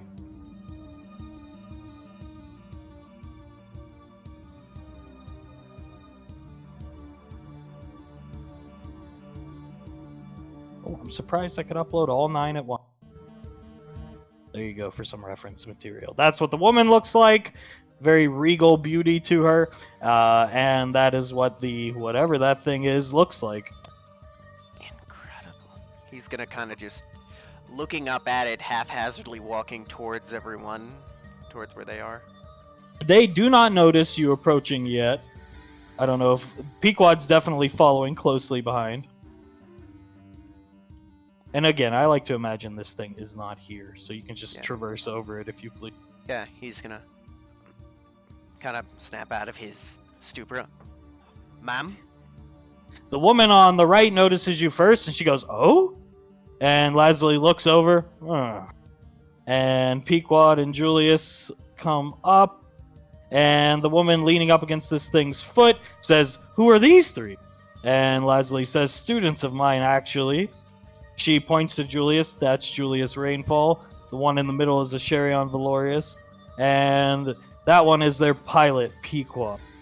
She walks up right in front of all 3 of you. And Leslie steps here. And it's a pleasure to meet you. And she reaches down and grabs Ash's hand. And she holds your hand up with both of her hands. And she says, "I'm Suletta Leslie." And then the horror dawns on you that this is either her wife or sister. Oh, you're related to Miss Leslie. She's my sister, Ash. I had no assumptions. Interesting to meet her family, ma'am. Pequod is poking the foot of this gigantic thing. "I can't believe it! I've always wanted to see it! I'm gonna take pictures!" And she starts taking pictures of this thing's foot. That looks up at it. Is magnificent. What is he? It's a she, actually. It's the Ariel. Mobile suit Ariel.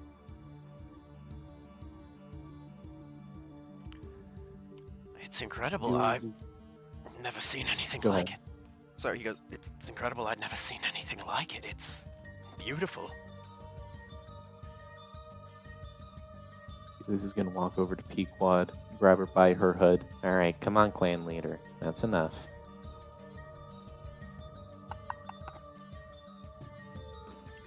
Suletta looks you over. She says, "It is incredible. It's the 8th mobile suit EarthGov ever produced. It's actually the last one still in operation today. The rest have been retired and decommissioned." Mobile suit. I apologize. I'm still learning about the history of EarthGov. I'm not quite familiar with that. Apologies. Pequod walks. Well, I gotta move Ariel here. Pequod. Julius pulled her away, and Pequod said, "Yeah, Ash is kind of confused about how things work around here. Tell her about the airship, Ash." Kind of. Oh, yes, I know. I'm. Best that I can tell, I grew up on a much more low-tech independent colony, best I can remember, so this is all new to me, ma'am. Apologies for looking like a starry-eyed child. She smiles, big smile on her face. There's no need to. She's still holding your hand. There's no need to apologize. Please relax. And you could, there's an aura of regal beauty to her, whereas there's an aura of regal beauty and power to Leslie. But they're definitely completely opposite sides of the same coin in terms of personality. And she says, "There's no need to be sorry. The Ariel is mine. I pilot it." Yes. Leslie pulls up on her wrist computer. I think I put the description in the Squad Sigma channel, but the difference. There's APUs, which are like a man-portable thing, which are mostly phased out. There's mechs, which are like a Marauder mech from Starship Troopers. And then there's mobile suits. And Leslie pulls them up and explains the differences to you, as I just did. That's incredible. Well, why wouldn't they have phased out the use of mechs if these are so powerful, then? Leslie says too expensive to produce and not enough materials. They're reverse engineered from Calamity War tech, mobile armor tech. Oh, that makes sense. A limited number could be produced. Her sister, they don't interrupt. They almost speak in like unison or something. Not unison, but they speak as if they know when the other one's going to stop talking. Most have been decommissioned, Private Valoria. The High EarthGov Council seems to think that they stir up bad memories from the Calamity Wars, but rest assured, anytime EarthGov feels their existence is threatened, you'll find one, if not many of them, out on the battlefield. I actually piloted this one during the Archfiend incursion. The Archfiends, and she puts her hand up in the air, would release these gigantic monster titan things, and this suit was quite adept at cutting them in half until somebody stole all the glory. And she looks over at her sister, and she chuckles. That's incredible. If you don't mind my asking, ma'am, what's it like piloting one of them? Why don't you find out? She puts her hand up in the air, and she snaps, and you see a rope come down with a foothold, and Leslie goes, no. And she steps in front of her sister, no. And she goes, oh, come on. It won't hurt him. He doesn't have to put the helmet on. And she, no. And she goes, my sister, is that concern I hear in your voice for one of your trainees? And she kind of, and steps back. Why would there be reason for concern? And she goes, layman's terms, right? He's confused, correct? And Pequod goes, airship. Yeah, very confused. And she says, so these suits, a mech suit, you operate by pushing buttons and moving a joystick, and it's all your brain doing it.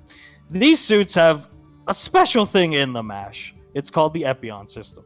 And it takes somebody with a pure mind to really control it. The Epion system itself clears away everything when you put on the helmet. Clears away doubt, fear, any of those things, and it shows you the one and only true path to victory.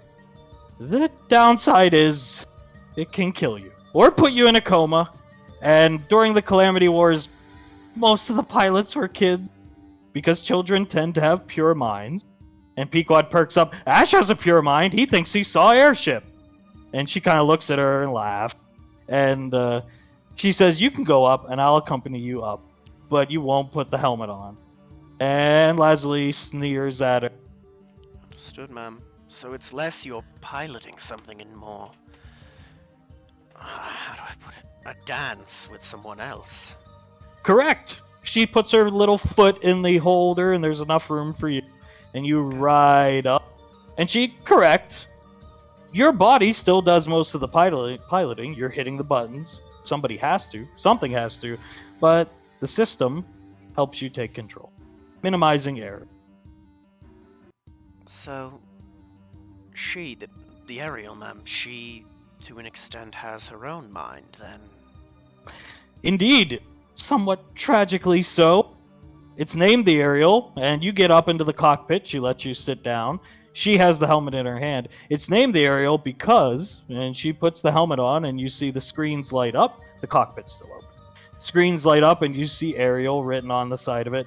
The first person to pilot it was a young child named Ariel. And the unfortunate result of overpiloting these things, if you don't have the mental fortitude, is a coma, death, aneurysm, you name it, which is why my sister does not want you putting the helmet on. And the Epion system takes traits of its wearer. In this case, Ariel for this mobile suit. That was the pilot's name. Who is dead.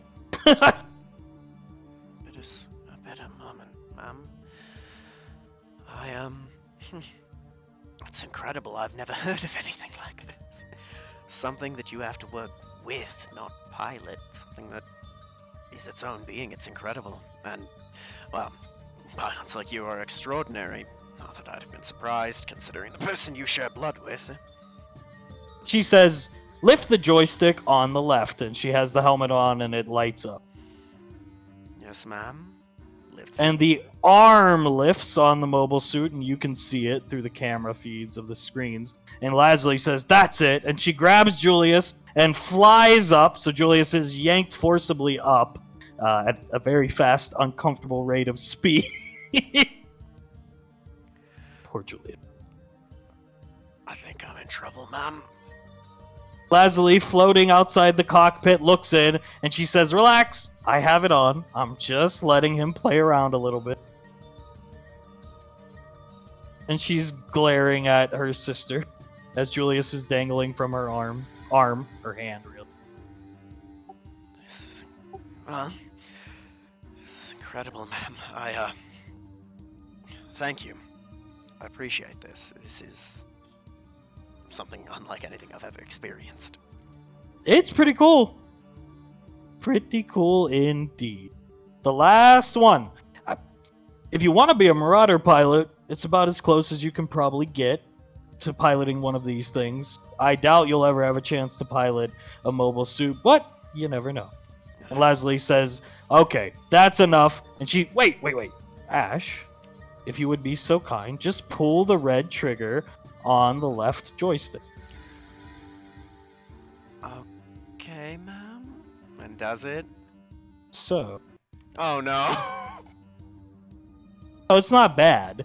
It's just, it does this. Just like the GIF. It reaches back and pulls out its beam saber and ignites it. God. And when you pull the trigger, you feel a sharp pain right through the temple to temple of your forehead. And right out of your nostril, you start to bleed.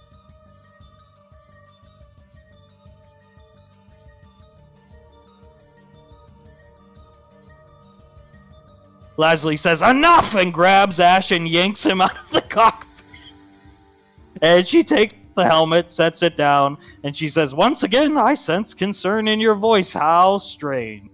And she says, well, of course I'm concerned. If he dies, I'm stuck with him. And she lifts Julius up in the air. Hey, screw you too, Lazuli. Not you, not you, her. I'm fine. So- I'm fine. It's not that bad. Nosebleeds are child's play. She says what that was feedback from the Epion system. Okay, man. It felt like a surge of something through his head, right? Yeah, adrenaline. I felt it. It didn't necessarily feel bad, just a rush, ma'am. You hear from below Pequod yelling, hey, not all of us can fly and or climb, effectively. Leslie kind of, and sighs, lowers you both back down, sets you down gently. Her sister rides the thing down, and she says, well, how fun was that? And you didn't even make an attack? That was something else, ma'am. You're right. Probably won't ever get to pilot one, but never know. I mean, dumber things than a grunt with a gun getting to pilot those have happened, right? Oh, in fact, they have. If 11-year-old children were piloting them, I'm sure you could someday. That'll be the day, ma'am. But again, thank you.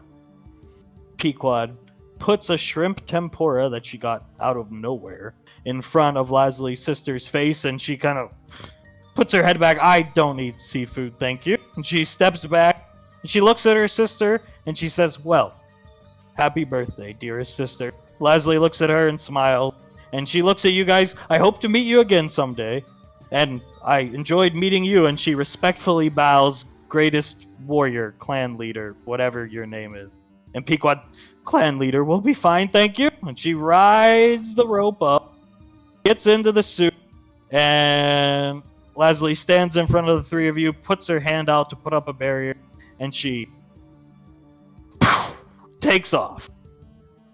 But she does like a corkscrew spin as she takes off to kind of show off that. Incredible. Well, like I said, extraordinary seems to run in your family, ma'am. Or annoying as she watches it fly away. One could say that as well, but... Thank you. And, well, I suppose it's time for you to kick the shit out of me for, going up into that cockpit. No, it's okay. Those suits are dangerous. I didn't want you getting hurt. I might act like I don't like you, and I don't like you for the most part, but I don't want you getting hurt if it's not me doing the hurting. Appreciate it, ma'am. And...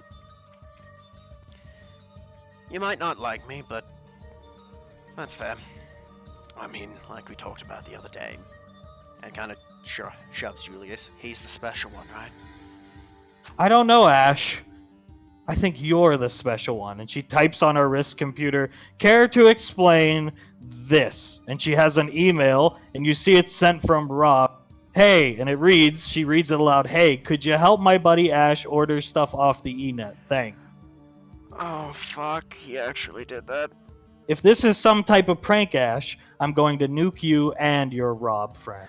No, ma'am. I have not had very much experience with that. I had asked him for help, and he apparently thought that this would be funny, I suppose. What do you want to order off the eNet, airship boy? Again, starts blushing. Well, I suppose you'll kill me if I don't say it. You might kill me if I do, so I've got nothing to lose. I was going to order a gift for Saris. Gift for Sarah. Yes, ma'am. Interesting. Do tell. And she steps back and crosses her arm. Well,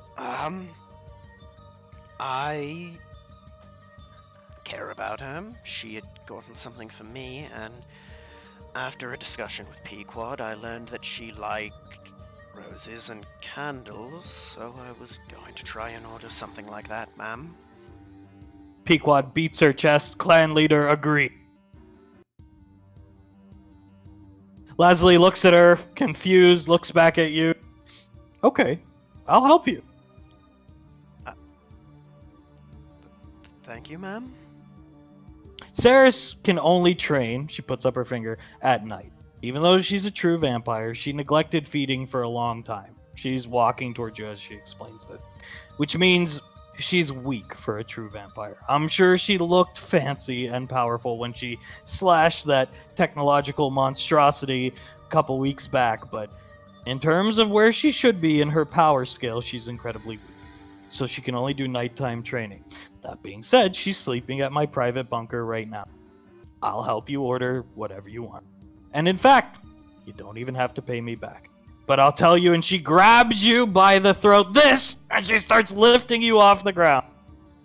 When she comes back to Raven Rock, squeezes your throat, Pequod kind of steps away. Lifting you off the ground. When she comes back, Julius steps away. When she comes back to Raven Rock, you'll have something nice and sweet to say to her. Squeezes your throat again, understand? Yes, ma'am. I was learning that anyways. She squeezes to the point where you can feel your esophagus pressed against each other, the sides. You'll agonize over exactly what to say to her, down to the very syllable. Understand? And she's squeezing your throat. Wave if you understand. Wave your left hand. He waves it. She drops you. What do you want to order? Well, I was looking at roses and it was rainfall scented candles, ma'am. Roses. Candles. Anything else? Pequod said she likes mascara, was it? But I don't know the first thing about that, ma'am, so I thought it'd be safe to just work with the candles. Pequod steps next to her. Obviously, Ash doesn't have much experience with women. And she looks at Pequod and says, that's fine. I'll order it for you. I'll have it sent to Raven Rock. Thank you, ma'am.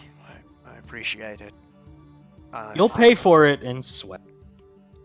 He kind of perks up a bit. I'd say that's more than a fair trade. And she's not wrong. I don't know the first thing about this kind of thing. Never really had a chance to learn until now. Pequod jumps over here. Clan leader say, Ash, bad boyfriend. Probably. I mean, I already feel she's too good for me, but, you know. Lazuli looks over at her. What's all this clan leader nonsense?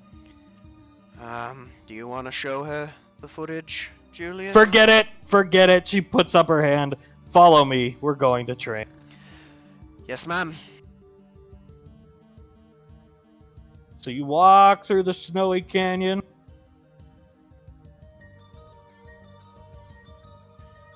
Guys, find yourselves here.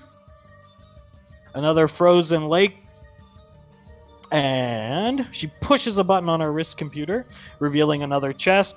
Go ahead and open it at. Yes, ma'am. He opens it.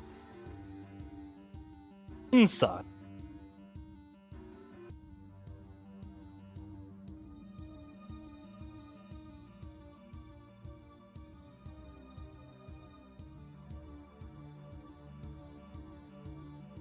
Are 2 laser pistols and a belt. Read what they. As you're inspecting them, she walks over to Julius. Pequod kind of stands out of the way.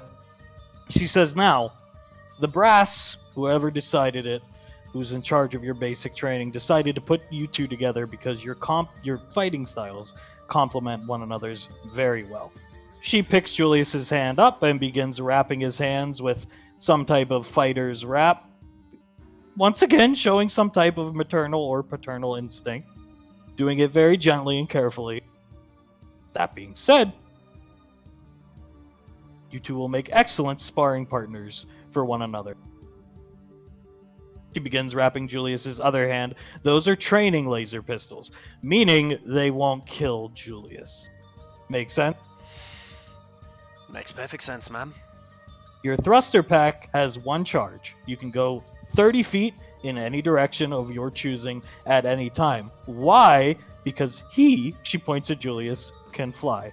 Whether he knows it or not, or likes it or not, he can fly here, since this area is predisposed to my presence. So you two are gonna duel. Okay, ma'am.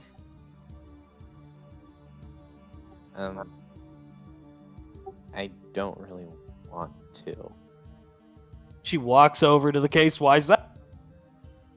I don't want to hurt him. She turns and looks at you. It can only make him stronger. And you, Julius. And without sounding like an asshole, trust me, Julius. And you can't break me. We'll be fine. We always have the good doctor to patch me back together if you hurt me badly. A wound is a wound, I'll be fine. She reaches down into the crate and there's another helmet. And she actually picks it up with her own hand. Walks over to Julius, puts the helmet on his head. I know you probably don't like wearing these. It's more of like an EVA style helmet, large visor. I know you probably don't like wearing this. It'll give you enough field of vision to duel him properly and protect your eyes from any shots from those training laser pistols. And I know you don't want to hurt him. He's your friend and your partner, and you struggle to show him that. But one way or another, she picks up your hands and holds them. You both have to get stronger together. I don't know what your last mission was about, but when Ceres got hurt, you two almost bit the bullet. You two complement one another very well, and you can learn a lot about fighting and facing enemies that, in this case, hard counter you very well. Plus, she steps back here. I think this will be enjoyable to watch. She grabs Pequod's hand and flies up here and sets Pequod down. She points. She's telling you, Ash, go over here. Understood. Pequod's setting up a little grill. She crosses her arms and looks at both of you. Just use your fist, Julius. No scythe. fly about 30 feet into the air. She points at Ash as you're lifting in the air. Or, go ahead. He'll try his best. You get up in the air, no problem here. Your meditation pays off. Should I use the normal laser pistol stat line for these? The 2d4. Understood. Does 2d4 damage. She crosses her arm and says, "No trick shots, Ash. Just weapons and fists. Laser pistols, fists." Understood, ma'am. Puts her hand up in the air. Begin! Roll initiative. Okay. One moment.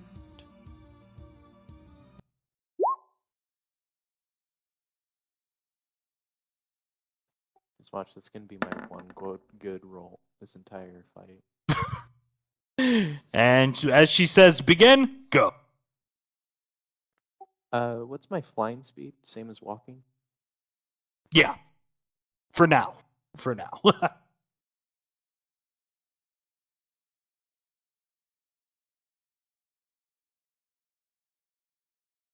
Alright, not much else he can do. He'll light up his fist. 1 damage and attack him. Alright. That's 6. And I think that's all he can do right now. Okay. Pull the pistols out. Alright. Bang, bang, bang.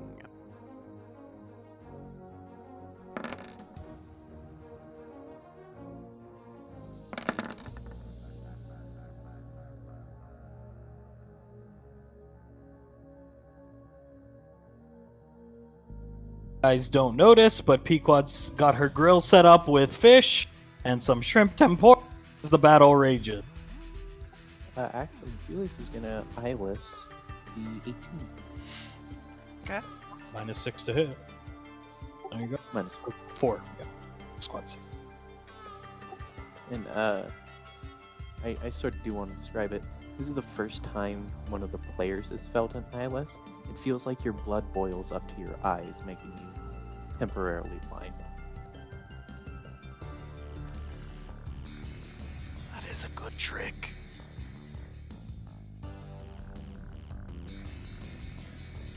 Well, that's my turn.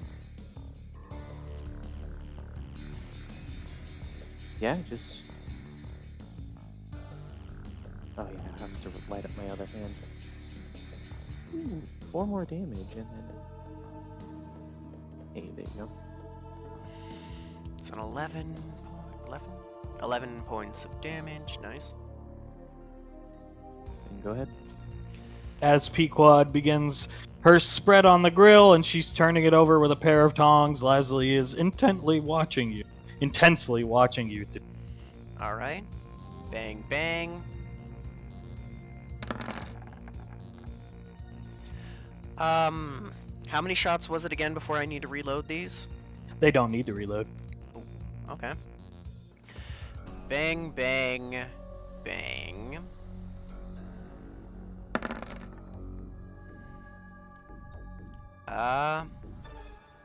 Yeah, that's good. I'll take that.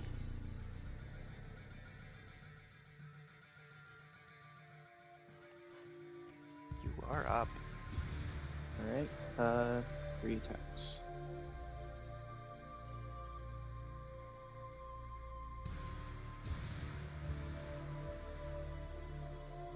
$16 total, correct? 17.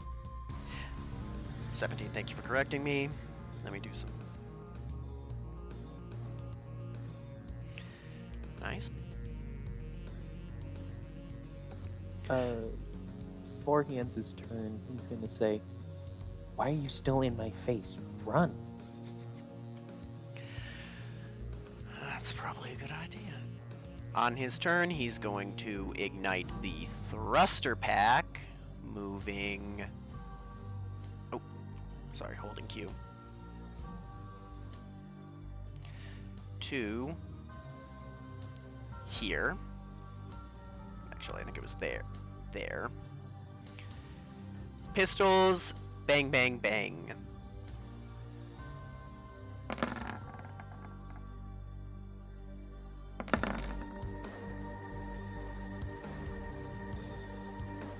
Julius goes to 0 HP.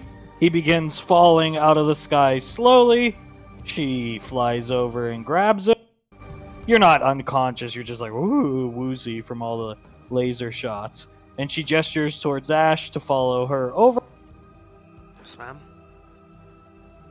She has Julius by one hand. This will do the trick. Puts her hand to his chest, and she revitalizes Julius's body to full health.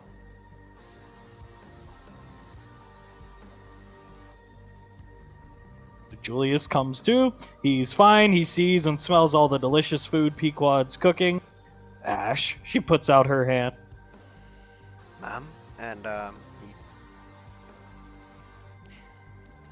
man, ma'am. Give me your hand, moron. Yes, ma'am. Here. She takes your hand, does the same thing to you.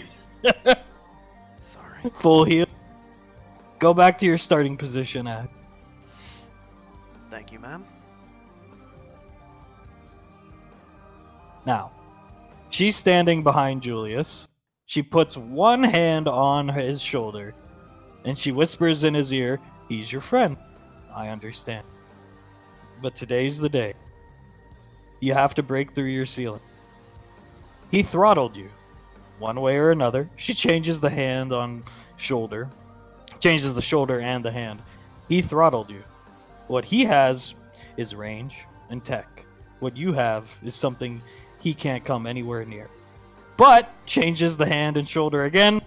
You need to control yourself. You can't turn into a laughing, moronic idiot.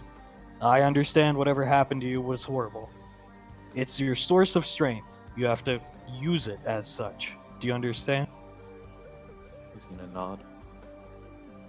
Think about it. Changes shoulder. Think about her. Think about them. And you will have to edit your character sheet, but upon doing so, you are successfully going to achieve your first stage of your limit break. And Ash is in big trouble. So whatever you want the aura to be, however you want to look like you power up, it's totally your headcanon, not mine. You can describe it. I don't know or care. In Squad Sigma, you lost control, and that can be akin to you stopped training with her all the time. You trained enough, but you went on to do other things, so she wasn't there to help you master your self-control. Because you went to an Arcane Council strike team, and that's far from Earth. So that's how we'll explain it in the future. But for right now, you can, however you wish to describe it, it's all you once you fix your character sheet and, make the special attack.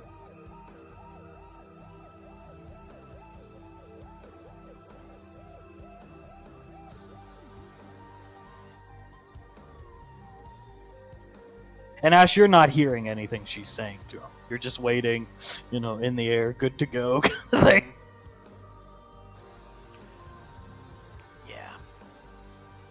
He's gonna get the picture pretty soon.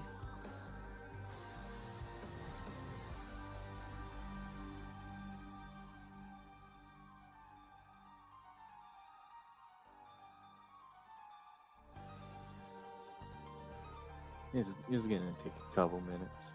Take your time. Yeah. As this is going on, Ash, you can definitely hear this. Leslie looks down at Pequod, all this stuff she's grilling. She hands her a shrimp tempura. She takes it, and she says, "Pequod, where do you get all this stuff?" As she's looking at a can of soda, and she's realizing it's all in Japanese. And Pequod looks at her and grins, "My vertibird can get anywhere on the globe in under 3 hours, right?" And Leslie stares at her blankly, and she realizes what she's saying. "You make unofficial stops in Japan to buy this stuff?" And Pequod goes, "Yeah." And she, that's breaking 25 plus rules and regulations. Pequod kicks back in her lawn chair, not if people don't know about it. And for the first time ever, you hear Leslie let out a loud laugh, very loud laugh. And Pequod grins, and she says, "How do you get around the fuel? Every drop of fuel is cataloged." And Pequod goes, "Good question. We have a malfunctioning sentry bot that's in charge of fueling and keeping records back at Raven Rock. So..." And she lets out another loud laugh while enjoying her shrimp tempura. Indicating when Pequod said, "Or we could make a stop," earlier. Makes sense. And you can definitely hear all that. That explains a lot. Right. I'm gonna pretend I didn't hear that. And she looks at Leslie, "You're not gonna say anything, are you?" And she, "No." And smiles for the first time ever at her. Alright, I think I got something. Leslie raises her hand to the air. Go ahead. His limit break is he drops down into a lower stance, almost like a crouching tiger, as red smoke and fire starts to come out of his runes. In later stages, it would probably be like more almost akin to the key aura of a Super Saiyan or something like that. But for right now, it's just slight smoke and fire coming out of it, and his eyes are smoking. Okay. She raises her hand in the air. She sees this enveloping you, and she smiles. A big smile. And Ash, you can see the big smile on her face. And she, "Begin!" and throws her hand down in the air. Shit. And we'll go with the same initiative. Julius is going to move to right about there. As he's flying, he's like 30 feet in the air, but the ice is breaking underneath him. That's how much force is behind him right now. And around him. And he's going to do a little spin in the air, and as he's spinning, these discs form in his palms that sort of look like the Predator. I can't think of the name, but that, Smart disc. Yeah, smart disc. Thank you. And just throws it at you, latent key blast. Not latent, light.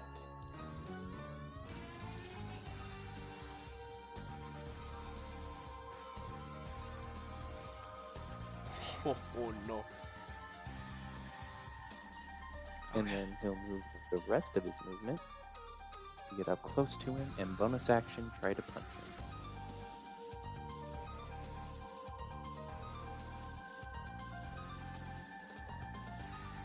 Well, He's able to dodge, ducks out of it. Stumbling back because I'm assuming he just saw Julius tear a piece of the rock face off with that. Yes. Alright, is the belt refueled or is it only still got the one shot? It's refueled. Every duel you get one. Alright, I'm gonna immediately use that and to here and bang bang bang.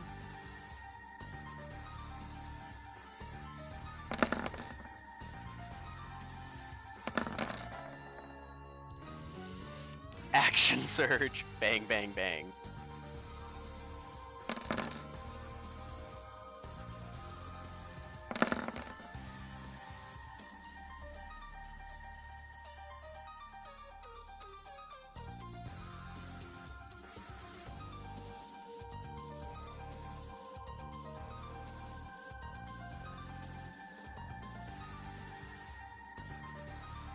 I am down to 1 hit point.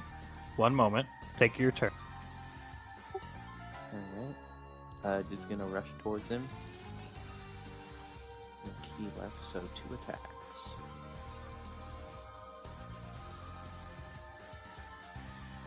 Okay.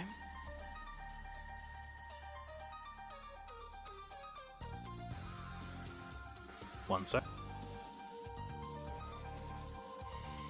I'm good, I need to do math too.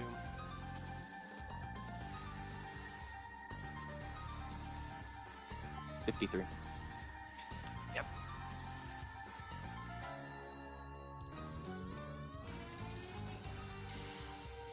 Jesus No. fucking Christ, what does she have you 52, on? sorry. Alright, move it update. So as Julius is landing these strikes, Ash, you can see out of the corner of your eye. We'll just pretend this isn't here. You can see out of the corner of your eye, Lazuli raises her fist, and she screams with her booming voice, "Dig deep, Julius, now!" And you can't explain it, but you have unending rage, and you can heal yourself for 25d4. You can do these things here, now, because of where you are. Out in the field, it's going to be much, as she said many times. But you can... She's having you do this to show the difference in power between you and Ash. Not that, oh, he's special and I'm not, but just how powerful you can be. So, boom! And you see the little scourge and singe marks you've left all over him, they're gone. And maybe he's bare-chested however he prefers. Or there's streaks of energy coming from his eye. Whatever is his headcanon, not mine. But he looks horrifying, Ash. Horrifying! Jesus Christ, that's a fucking pep talk.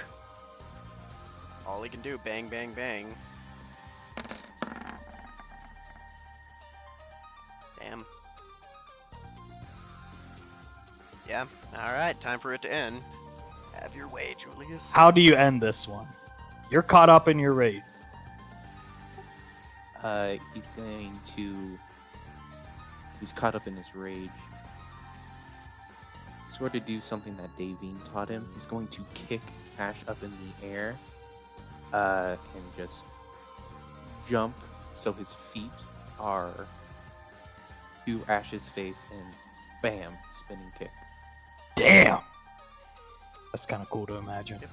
0 HP.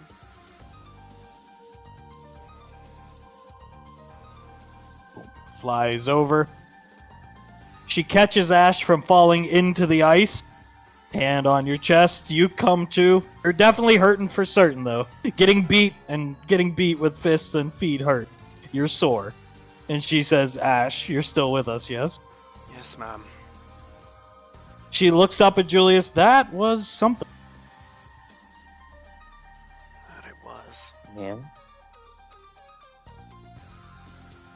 How are you feeling, Julius? He's just gonna walk away and crouch down, trying to calm himself.